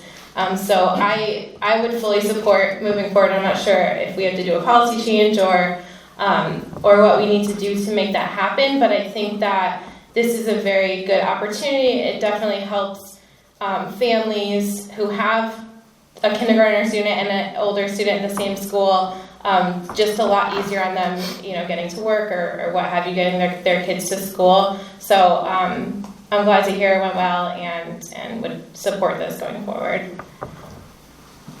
Ms. Yap? Yes, thank you, Dean, for your presentation. I guess I have to echo after Amy and saying I'm glad to hear it went well. I think this should go to the policy committee for a policy revision prior to the board voting on it. I know Danielle's not here today, but as a chair, but I think that if this goes to the policy, they write it up, they bring it back to the full board, I think that's something at least I would support moving forward. Thank you. Thank you. Mr. Sherman? I think that's what we should be doing, like maybe if we're gonna make this policy, just maybe let's do a survey and see what the financial impact will be of this policy and then go from there. Have we had any impact to the cost? No, there hasn't been any impact to the cost. We use buses that are traveling inbound to the school within the surrounding neighborhoods. So it's not like we're going way out of our way.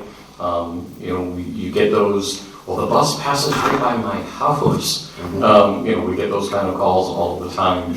But there was, and going home, it's sort of leaving the school. We do a reversal to the routes so that it's least amount of mileage and impacting the students. So there was no financial difference to it. Thank you. Anything else, Mr. Sharma? I think what I was saying is like if we make this policy, do you see like a surge in applications like or so we have to read out or maybe that's what my if we make this policy, there's going to be a surge. Well, I would assume there would be more parents that became aware of it that would probably utilize it. Okay. But I don't feel that there would be a huge impact. We could absorb those students on board. Definitely, I would think there would be more that would begin to utilize it.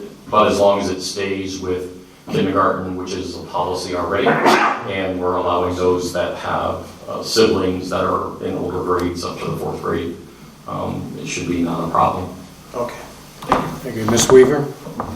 Yeah, I was just gonna say, we can obviously take it to the policy committee, and then we can always do kind of put it in the rider, like, oh, we can reevaluate this on an annual basis or something like that.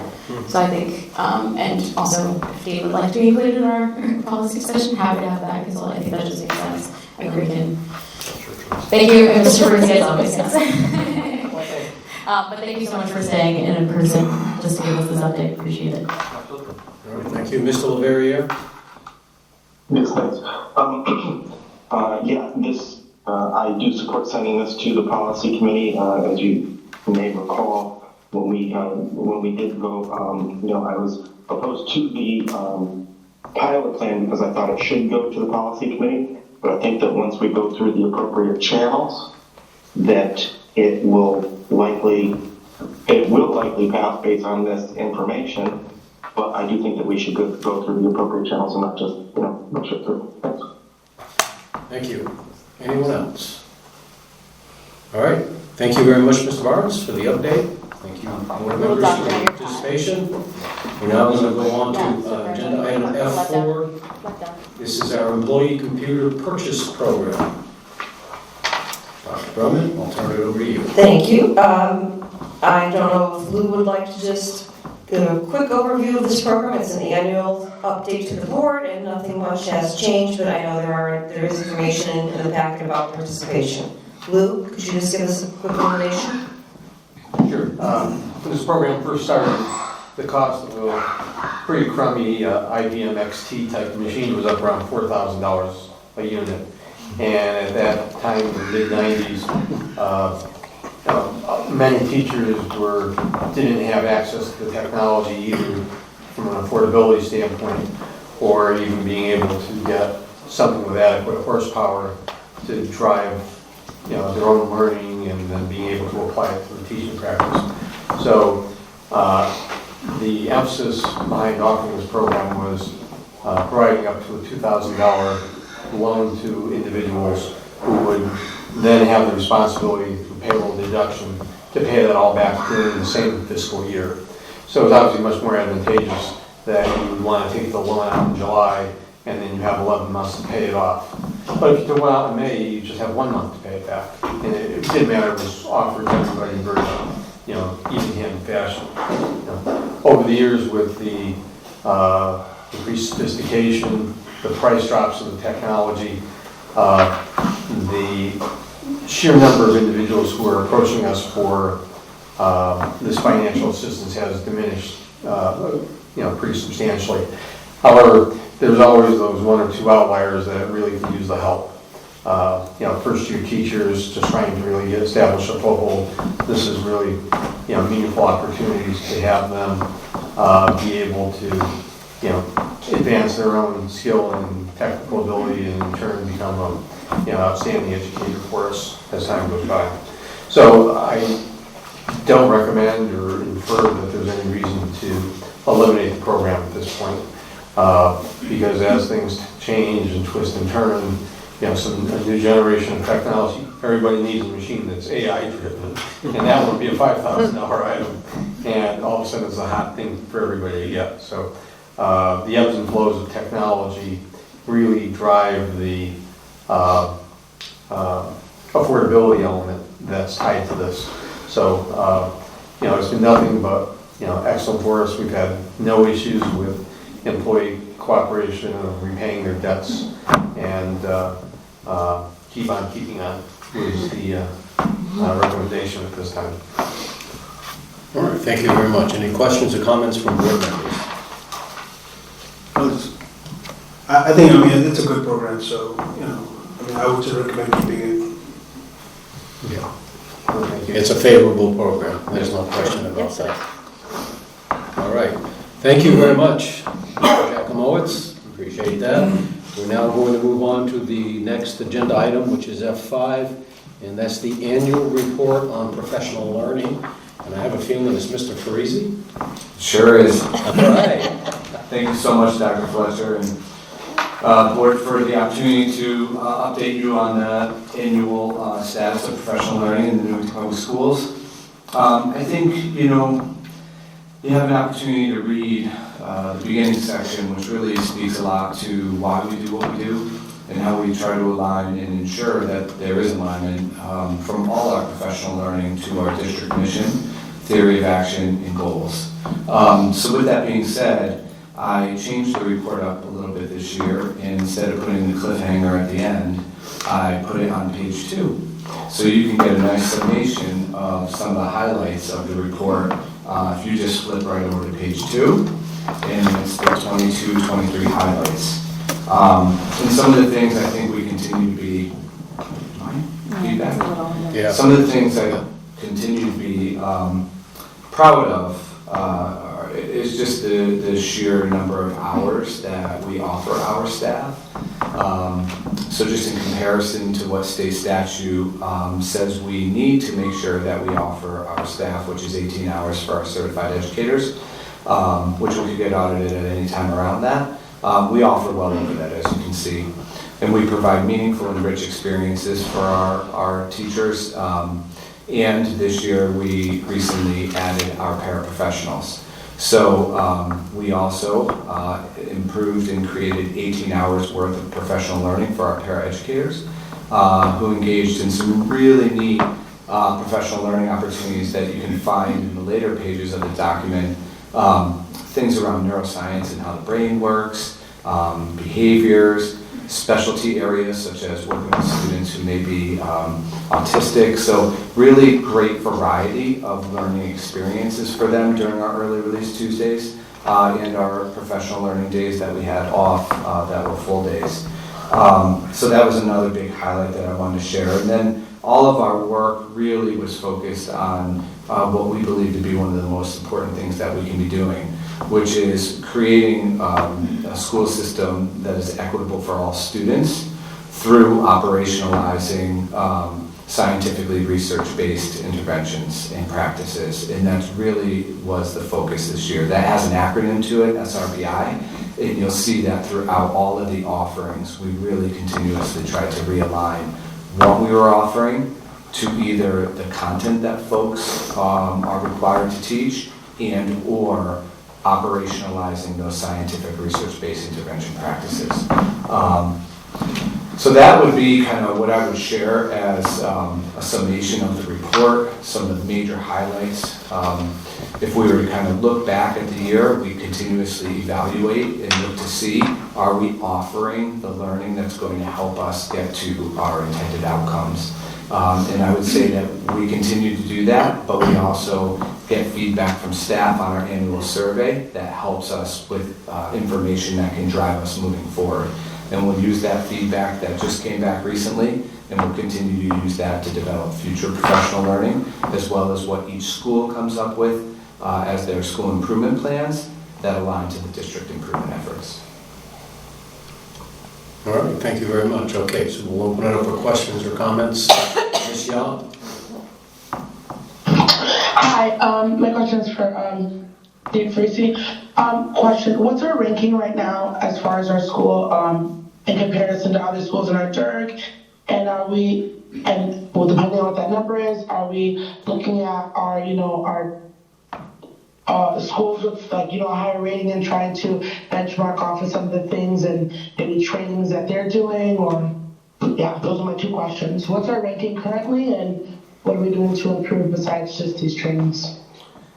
If I could just ask a clarifying question, can you maybe elaborate on what you mean by our ranking and what? Like our school ranking compared to other schools in our district, like are we, ranked one of the best as far as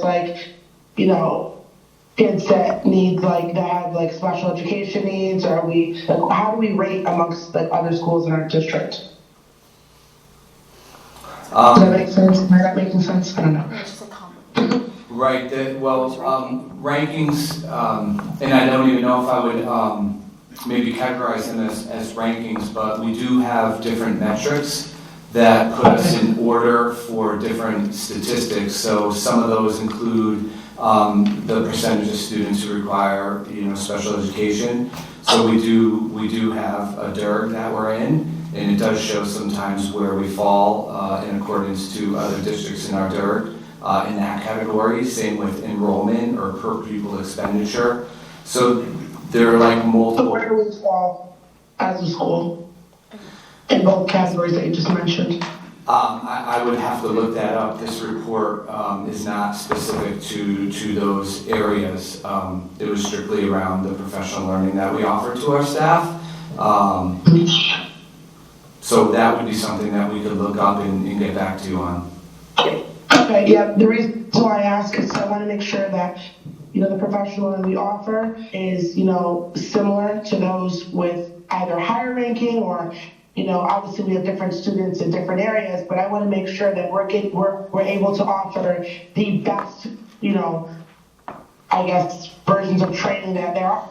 I want to make sure that, we have amazing teachers. I just want to make sure that they have access to the same material that the other schools have. That's what my purpose of asking that question was.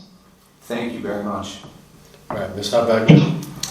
Thank you. I just wanted to read off, and I guess into the record, some of the professional development that is offered throughout the year, more than I've ever seen anywhere. Things that I'm not being silly, truly I would love to attend. I think any teacher, worth their spit, wants to, is a lifelong learner, right? And wants to go to this, wants to go to conferences, wants to continue to learn and enrich and be better. So I saw here grade 5 math, backward design for illustrative math. Illustrative math is a really amazing program that is being used 4th, 5th grade up. And so to have actual professional development on how to use backward design, which is non-teacher lingo, to start at the end result, our learning target, we want them to learn and then kind of move backward. So let's boil it down into every little step to make sure our kids can achieve that. I saw, going hands-on to build number sense, huge with mathematics. I saw a professional development about wellness in here. I thought this was really cool. It said, when good intentions aren't enough, but planning with intentionality is plenty. No matter how long you've been teaching, to really understand how to plan effectively, even anecdotally, switching from teaching middle school to elementary, a different country as far as the planning goes. And Google Workspace, that's important because most districts have now switched to Google, so really understanding how to use that platform. Special education training, so making sure that teachers are truly developing lessons that meet the needs of all learners, so that they're pulling small groups and delivering that small group targeted instruction, but also that their whole group instruction fits everyone in front of them. Love that. The names training, really, really good program. I would love to attend that. The ruler training, ruler is an amazing program that really helps with behavior management and SEL work.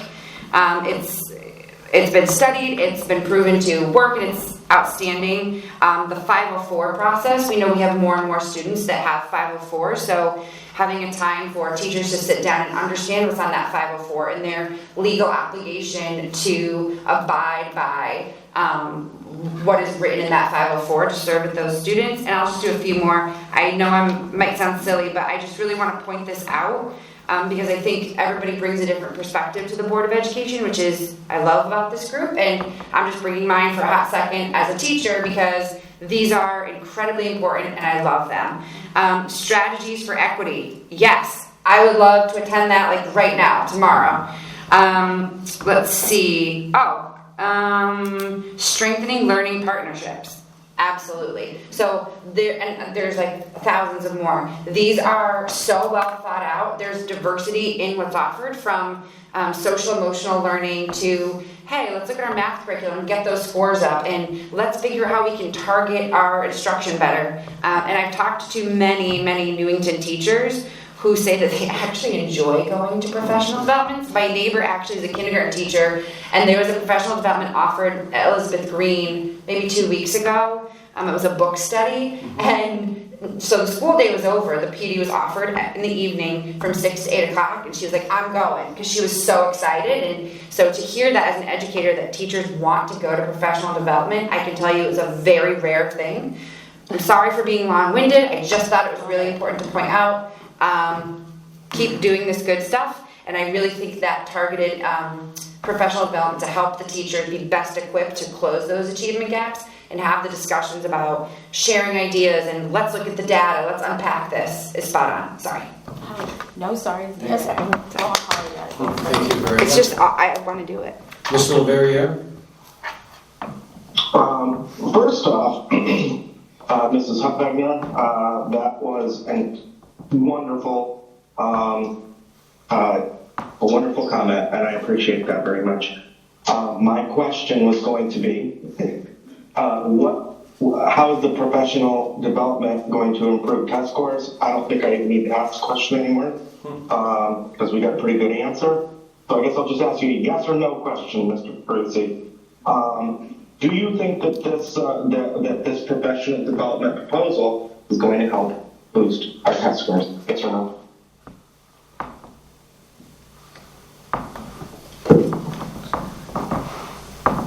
I think that the professional learning that's offered will continue to offer our teachers the very best opportunity to continue to learn and grow, which is in the best interest of all of our students, which ultimately will support their growth on tests, their growth as great little human beings, and their growth in our society. And that's our ultimate goal. We want them to be responsible citizens who graduate school, college, career, and citizenship ready. And that is what our professional development is aimed to do. And we want to ensure that they do that in an equitable environment. We hope always that their performance on anything they do in life improves in that manner. And Mr. Parisi, great answer. I would only add, in addition to what was already stated by Ms. Hucknagner as well as Mr. Parisi, is what we design, and this PD has already happened, so this isn't a proposal, it's what has already happened. But our PD is designed to help teachers solve our problems of practice. So that is where we design it and develop it. So once we review our data and see where things are working or not, that helps us determine what to offer. So I do believe we're very responsive to our data in how we then provide teachers with options for what they might need to grow their children across all measurements, as Mr. Parisi just eloquently discussed. So appreciate all the questions. Thank you, Dr. Fletcher. Thank you. No further questions. Very good. Thank you very much for the report. We're now moving on to agenda item F6, and this is a discussion and possible action item. It deals with the meeting dates for the 2023-2024 school year. I got this motion. All right, so we'll go ahead. Let's read the motion in. All right, I'll share time. Let's go. Move the Board of Education approve the following meeting dates for the 2023-2024 school year. September 13th, 2023, September 27th, 2023, October 11th, 2023, October 25th, 2023, November 14th, 2023, December 13th, 2023, January 10th, 2024, January 24th, 2024, February 14th, 2024, March 18th, 2024, March 27th, 2024, April 3rd, 2024, April 24th, 2024, May 15th, 2024, May 29th, 2024, and June 12th, 2024. I'm like, second. Second. Sold. All right, so the motion has been made and seconded. I will open it for discussion or questions. Ms. Yao? And I just want to ask, did we double, triple, quadruple check? On the holiday. None of these meetings fall on any holidays. Yes, we did triple check. Yes, we did. Thank you for that question. One thing that you always want to keep in mind is that if something comes up, the board can actually make a motion to change the date of the meeting, an upcoming meeting. So if there is any kind of conflict, we've done it in the past. Thank you, Dr. Fletcher. Any further questions? Go ahead, Ms. My daughter's birthday is June 12th. Does that count as a conflict? That's a national holiday. That's why I already have to miss it for graduation, so. Oh, It's okay. Oh my gosh, we're gonna have to do like something. All right. It's nice to know we haven't lost our sense of humor. All right. Seeing no more questions or comments, I'm going to ask the clerk to call the roll. Dr. Bruce Fletcher, Yes. Beth Mankey-Wagner, Yes. Richard LaVerriere, Yes. Amy Parati, Yes, sorry, Zoe. Sam Sharma, Yes. Jessica Weaver, Yes, sorry, Sean. Anastasia Yap. Yes. The motion passed unanimously. All right, thank you very much. We're now moving on to F7. This is our final new business for the night. And this is our Board of Education CIP update. Dr. Drummond? Yes, Mr. Jacobs and I have been meeting to review the budget as it pertains to our capital items, and we just wanted to provide a brief update to the board because some of our projects have come in a little higher. We wanted to let the board know about that. Mr. Jacobs? Thank you, Dr. Brown. In the sheets that are attached, page 2 of the 3-page memo is addressing the current year board CIP account, while page 3 is next year's board CIP account. And typically we try to take care of the biggest issues that make the biggest impact on the school district instead of many smaller issues through the board CIP account. In how this year is unfolded, it was determined that the high school track needed more significant work that was beyond repair. It was actually a rebuilding that was required of the top surface and the first layer of the blacktop underneath, as well as advancing the repaving of the north parking lot at the high school, which is the student lot in front of all the soccer fields that are there. Price escalation has been significant in these areas. I remember a year ago I was talking to a gentleman from one of the track companies, and he was talking $400,000, $450,000 last year for it. And I was saying, no way that's going to hold up for pricing. And we didn't have the money anyway to do it, so because we were doing John Patterson. Now that's over $600,000 to do the work. So we are fighting an uphill battle against inflation, supply chain issues that are here. And we did not want to be in a position where we were compromising the track and field programs because we were having complaints about the condition of the track. They were closing lanes, so they were running on the outside 6 lanes instead of all 8 lanes of the track. So that's a call to action on our part. So we were redesigning how we were putting our money together to do this, and it was a combination of money out of this year's account as well as a substantial portion that's pledged for next year's account to do it. So when you look at the 23-24 year, there's only 2 projects sitting in next year's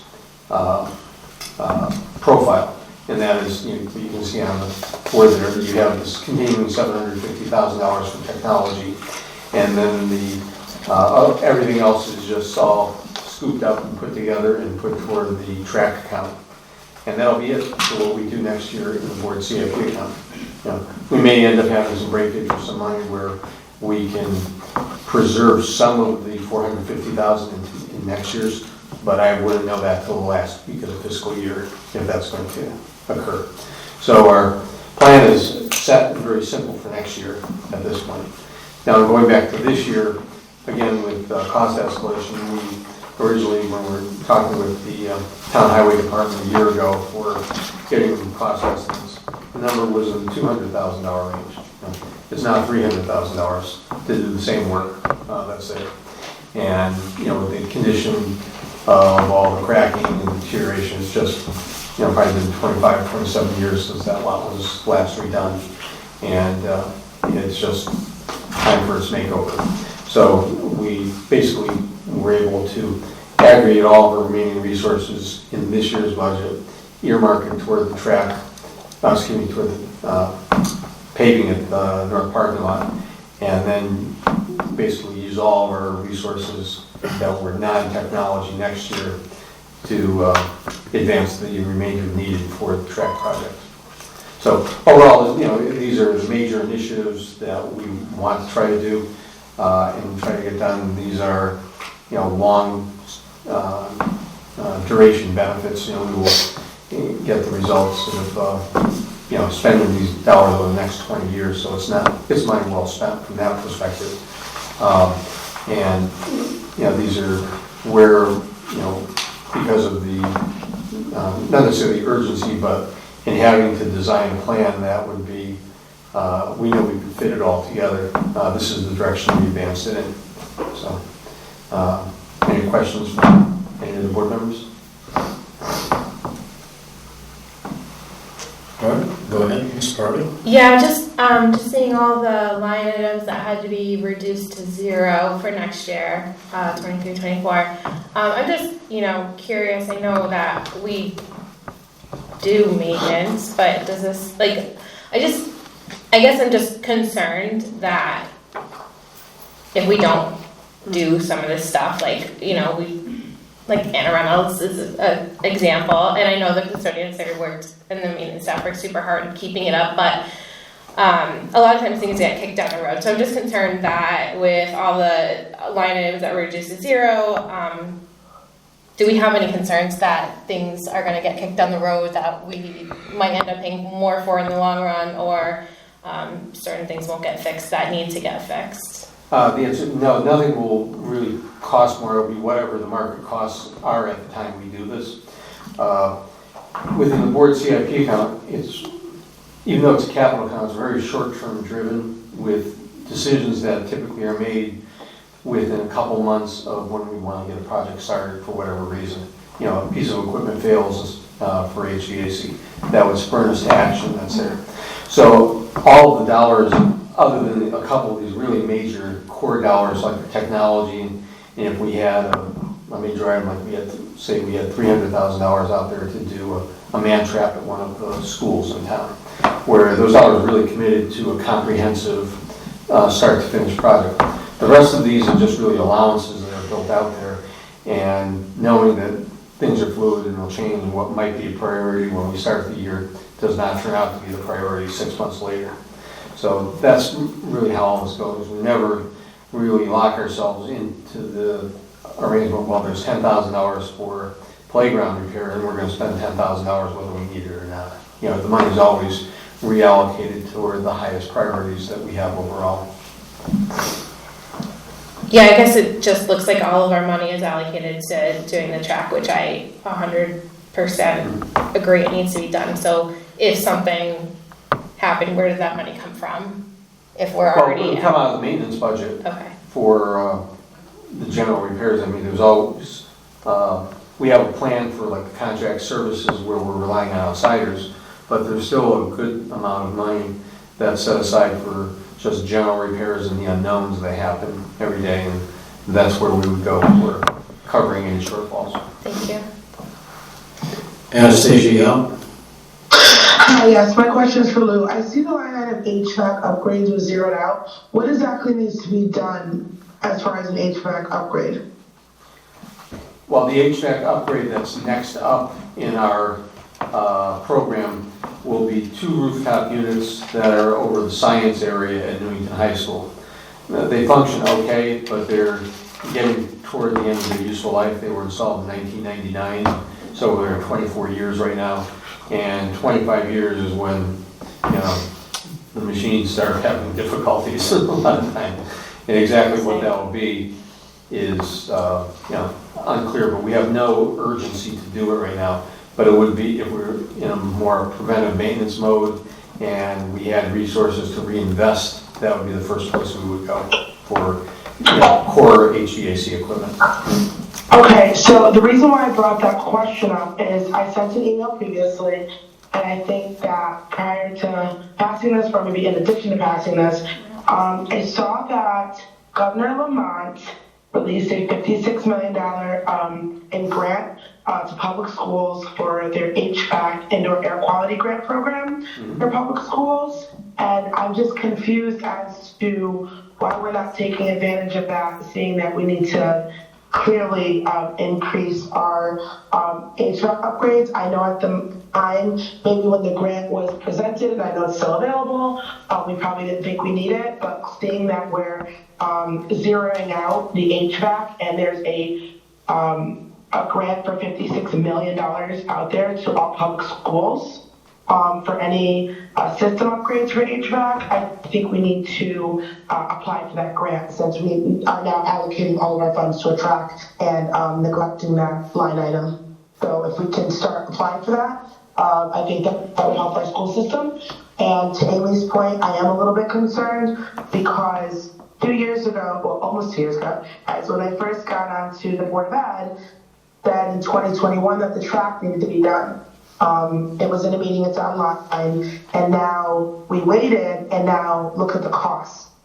So I am also afraid that I understand we can go different ways to get money, but I mean, I'm concerned that we're allocating all this money towards the track when we have other options to get money, like the $56 million grant that we can use. And I mean, the cost of things aren't going down, they're going up. We look at the exact proposal in 2021 when we were, on the board, it wasn't this price. But because we waited for other reasons that were beyond our control, it's now double or triple or whatever it was, and you probably have the transparency. So what can we do to ensure that we're applying for grants, like the HVAC grant that's available right now, and other grants that are available so we don't run into this situation again next year? Thank you. Okay, to address that, one of the major elements of Governor Lamont's plan for the HVAC is it's really exactly the same thing as a school construction grant. You have to have the town funding in place in order to pursue the grant. So in picking and choosing what are the priorities of what we are trying to do, last year one of the major priorities was to get John Patterson fixed for all the site conditions and parking and safety for the outside. Now John Wallace has emerged as the next major item, which we have worked collaboratively with the town for potentially having a $10 million referendum presented in the election in November. The next request would then need to be to the town to say we need additional funds to pursue a state grant for HVAC. And again, we would be asking the town to fund that at this time. We would not typically try to fund that through the board CIP account. That would be a project that the town would be participating in putting into their board CIP account, their town CIP account for whatever they would feel is an appropriate amount to do that. Or they could just say, not this year. So we still have the same issue of gathering the funding support from the town in order to move a project like this forward. So, and that's really no different than, if the number one priority is John Wallace, that's how everything's lined up right now. So, just my last question. So we don't know if they'll say yes because we haven't asked them. I'm obviously not the liaison, but I understand and I appreciate that we're doing Wallace. It's something I obviously am advocating for and I'll continue to do that. But I mean, it's their responsibility to ensure the air quality is there. And if there's a grant, then we should be taking advantage of that. I do respect and understand that we had, the priority being Wallace, and sometimes it's like pulling teeth to get things done. But I still feel that, if towns like my family Strom got $455,000, and that's a small town in Hebron population under 11,000, that maybe a town like Newington could have gotten more, possibly. So I'm going to propose that, although we have Wallace, that someone, and I volunteer for it to be me, ask the town, say, hey, listen, this is available, and thank you for Wallace, we appreciate it, but there's hundreds of thousands of dollars that we could be using to improve the indoor air quality of our schools, and I think that's really important for our children. So while I understand the priorities and different things come up, I would volunteer to be the person to do that, because these grants of this amount, 56 million, don't come around every very often. So I think this is something that's equally as important, especially if we're going to zero it out. Thank you. So I would just like to add that we did consider that grant, looked into it. Lou and I talked about it many times. And again, it boiled down to the 50% contribution from the town. And that just wasn't something we could ask for in addition to what we had already asked for. Before we, even more important than that is, this is our current projection right now. I'm going to propose that we bring this back to the June meeting, because we are still analyzing all our grant balances, and there may be some additional offsets to this that might not look as dire in the middle of June. So I would recommend that we resurface this in a few weeks. And I think what is likely to happen is not everything's going to be zeroed out. So, but we felt very important to keep the board fully informed as costs are escalating, and we're just trying to make sure that everyone is on the same page. So that would be my recommendation, Dr. Fletcher. All right, we'll do that then. We'll look for that in the June meeting. And just to clarify, we're doing an update here, and then it would just be an update again. Like, we're not voting on any of this. Like, right. Board is, yeah, okay. That is correct. Just for public's sake, no votes. Yeah. Okay. It works for you. Very good. Thank you, everybody. We still have more business to take care of as a board tonight. We need to now move into agenda item G, which is executive session. Before we make a motion and go into there, I just want to make sure everybody understands this is a discussion by the board in executive session related to the goals and objectives of the superintendent and how they've occurred. We have not started writing any report at all yet, so it's going to be an opportunity for board members to ask questions and make comments, and we want to do that in executive session. So what I want to do is I want to get moved into executive, and then we're going to take about 4 minutes for everybody to use the restrooms and get resituated, because we have to log into another one for the online participants. So Move the board enter executive session. Second. Motion is made and seconded. All in favor say aye. Aye. Aye. Any opposed, same sign? None opposed, it's unanimous. We're now officially going into executive session. We're inviting Dr. Brummett in to the meeting with us. Invite Mr. Farisi as well, because there is an agenda item that will involve him. Okay, so Mr. Farisi, we're inviting you into this as well. So we'll give you all about 4 minutes, and then we're going to start. The snacks are so bad. I'm so hungry. Are they still out there? Oh, I can't There's a few eat snacks any on of there, that. just to cover. It looks so good. It smells like heaven. I just did. Right. It looks beautiful. No, somebody ended it for everybody, so I'm out. I gotta go back in. Yeah, I did it, because after what happened last time. Huh? Can I go back in? Yeah, well, that will affect the recording. I want to take a picture of that picture. So I can't present yet, right? The room is still in there. I haven't done You have to anything. stay in the meeting as the one of the alternates. Right, well, can I go, if I I go would say back? join right now and see if we can get back in. Let me join. Yeah. I love Well, you were it, here, yeah. co-host, right? We have some of our departments do that. Can you go back into it, Deb? I'm in it right now. Oh, I don't okay. know what'll happen with the recording. I'll have to try the recording again. I never stopped the recording, No, but so, when the meeting ends, the yeah, recording we'll is do it. So, I have to, Yeah. am I recording now? No. Yeah. Thank you. Yeah. We work hard. We need to share your screen with the curtain. Don't always have the same time. Right. Yeah. So she's projecting the curtain, the rest of us are not. Pretty much, down now. So is it? And to, Are we thinking about? yeah, she'll do that curtain. Just we should. Oh, yeah, they've been doing pretty good all year. Can't do that, I forgot. Why? Because it's when you move your screen. Go ahead. Yeah, so- Second session. Oh. No, today. What am I doing now? No, you didn't, it's my fault. Our DECA program went down. Click here, do I start it now, right? So no, they're in surrounding areas. So there's not going to be any action after executive session. The only thing left on the agenda will be public comment. Right. But I have to leave my computer on. Okay. So I guess I have to stay.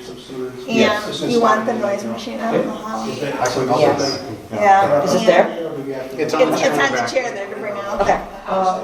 I'm going to disallow live. Or a team can charter Do I enable You have remote participants, so now one else has to join the executive session. So you need to leave the mics on for that. Because there's board members not present, if they're gonna participate remotely. They can't just join the Google Meet and do it that way? They can if everyone has a laptop so they can hear each other. We could work that through like our guidance. So I have to, so I'm the only one that's in the meeting. Exactly. I'm presenting the executive session. Do I have to invite Helen Nelson into the? No, you don't want to, right? It's executive, we just need the meeting code, yeah, you can invite it too. The meeting code is the ideal way to do it at this point. Well, that's a different one than this meeting. Wow. I think Dr. Brown sent me the invite for that. I don't know why I get confused. I did that, we started the presentation. The meeting code for this meeting? For the executive session, it's a 13-digit code. It shows I have it. Calendar invite. I have it right here. ID? No. Yes. So it's a free ID. Yeah, but art is higher. Yeah. They need that. Especially like I'm getting like text. Jamie, I'll just do it for you from here, right? So Google Meet. Wow. So like care about like customers. Yeah. So I know. it's an opportunity. Please enter the conference number. Especially like first gen, low income, like especially in our district, you can just send it to me or I can help them. That's great. Please hold while I try to connect you. Try to connect you. Try to connect you. Try to connect you. Try to connect you. Try to connect you. Try to connect you. Try to connect you. Try to connect you. Try to connect you. Try to connect you. Try to connect you. Try to connect you. Try to connect you. Try to connect you.